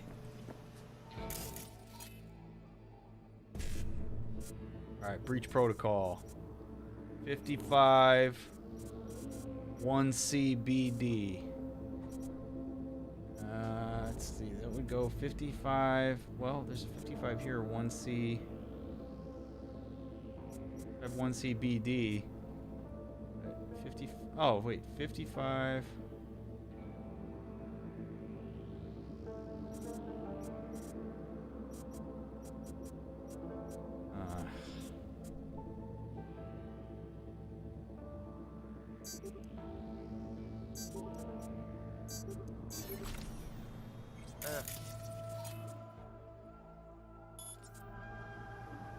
Just gonna sneak right past him. Oh shit, I can't see! Oh no!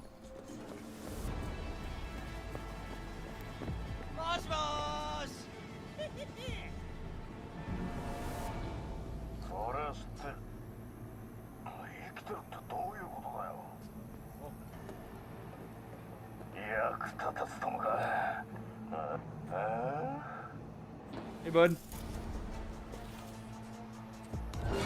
Going loud. Oh god.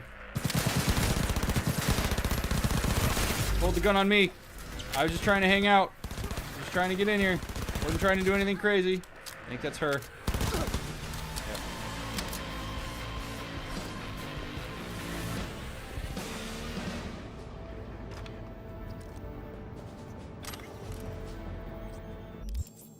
Oops.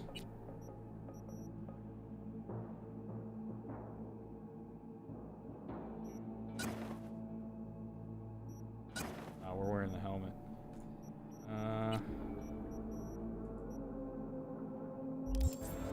Oops. Well.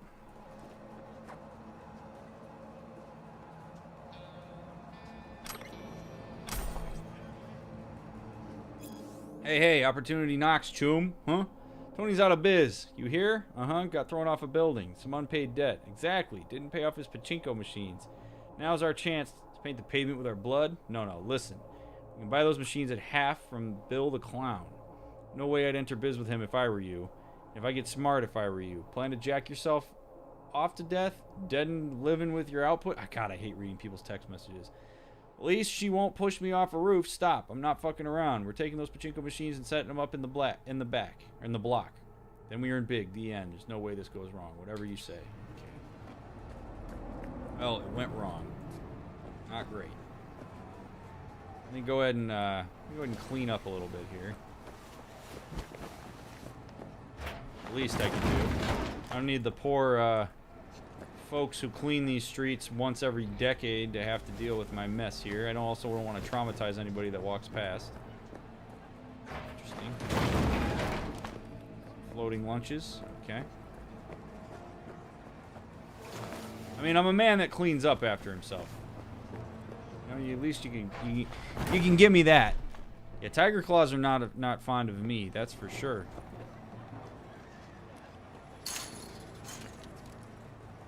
And then they'll find her. Okay, good. We were supposed to send a message. We did. That's what it's all about. One less tiger in this town. Appreciate your problem-solving skills, V. Get closed. You're welcome, I guess. I don't know that I like Regina very much. It's a little intense with this, you know, just wipe everybody off the face of the earth mentality. But alas. Yeah, everybody here's terrified. And I can't say I blame them. Side job, okay. Let's level up a little bit here. Allows you to craft rare items. Know that I'm super interested in crafting in this game. This is helpful though.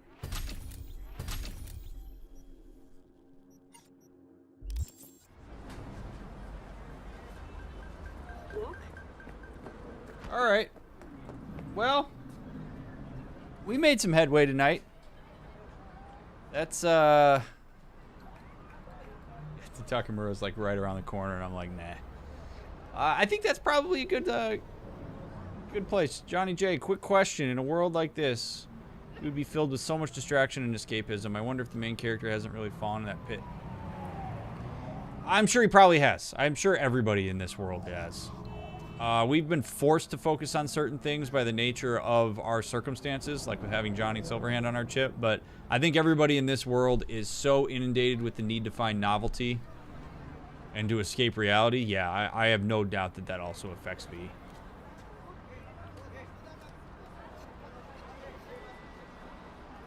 Yeah, hard to know. I would be interested as well. Well, VOD watchers, thank you so much for coming out for episode 16. I hope you enjoyed it. We had some pretty cool conversations here, some cool interactional dynamics that we got to discuss with some of the conversations we saw. So I hope you enjoyed those. We're pushing through. I don't know how many episodes this is going to end up being, but I tell you what, I enjoy every single one of them, and I hope you do too. Thanks for making the effort to watch my stuff. Again, I'm live at 9:30 p.m. Pacific time. Tuesday through Sunday. Would love to have you here sometime in chat. Thank you again for any subscriptions, for turning on notifications, for the thumbs up. Make sure you put a thumbs up on the video down below. Follow me on social media down in the description. Hang out with us in Discord, all that fun stuff. Check out the merch store.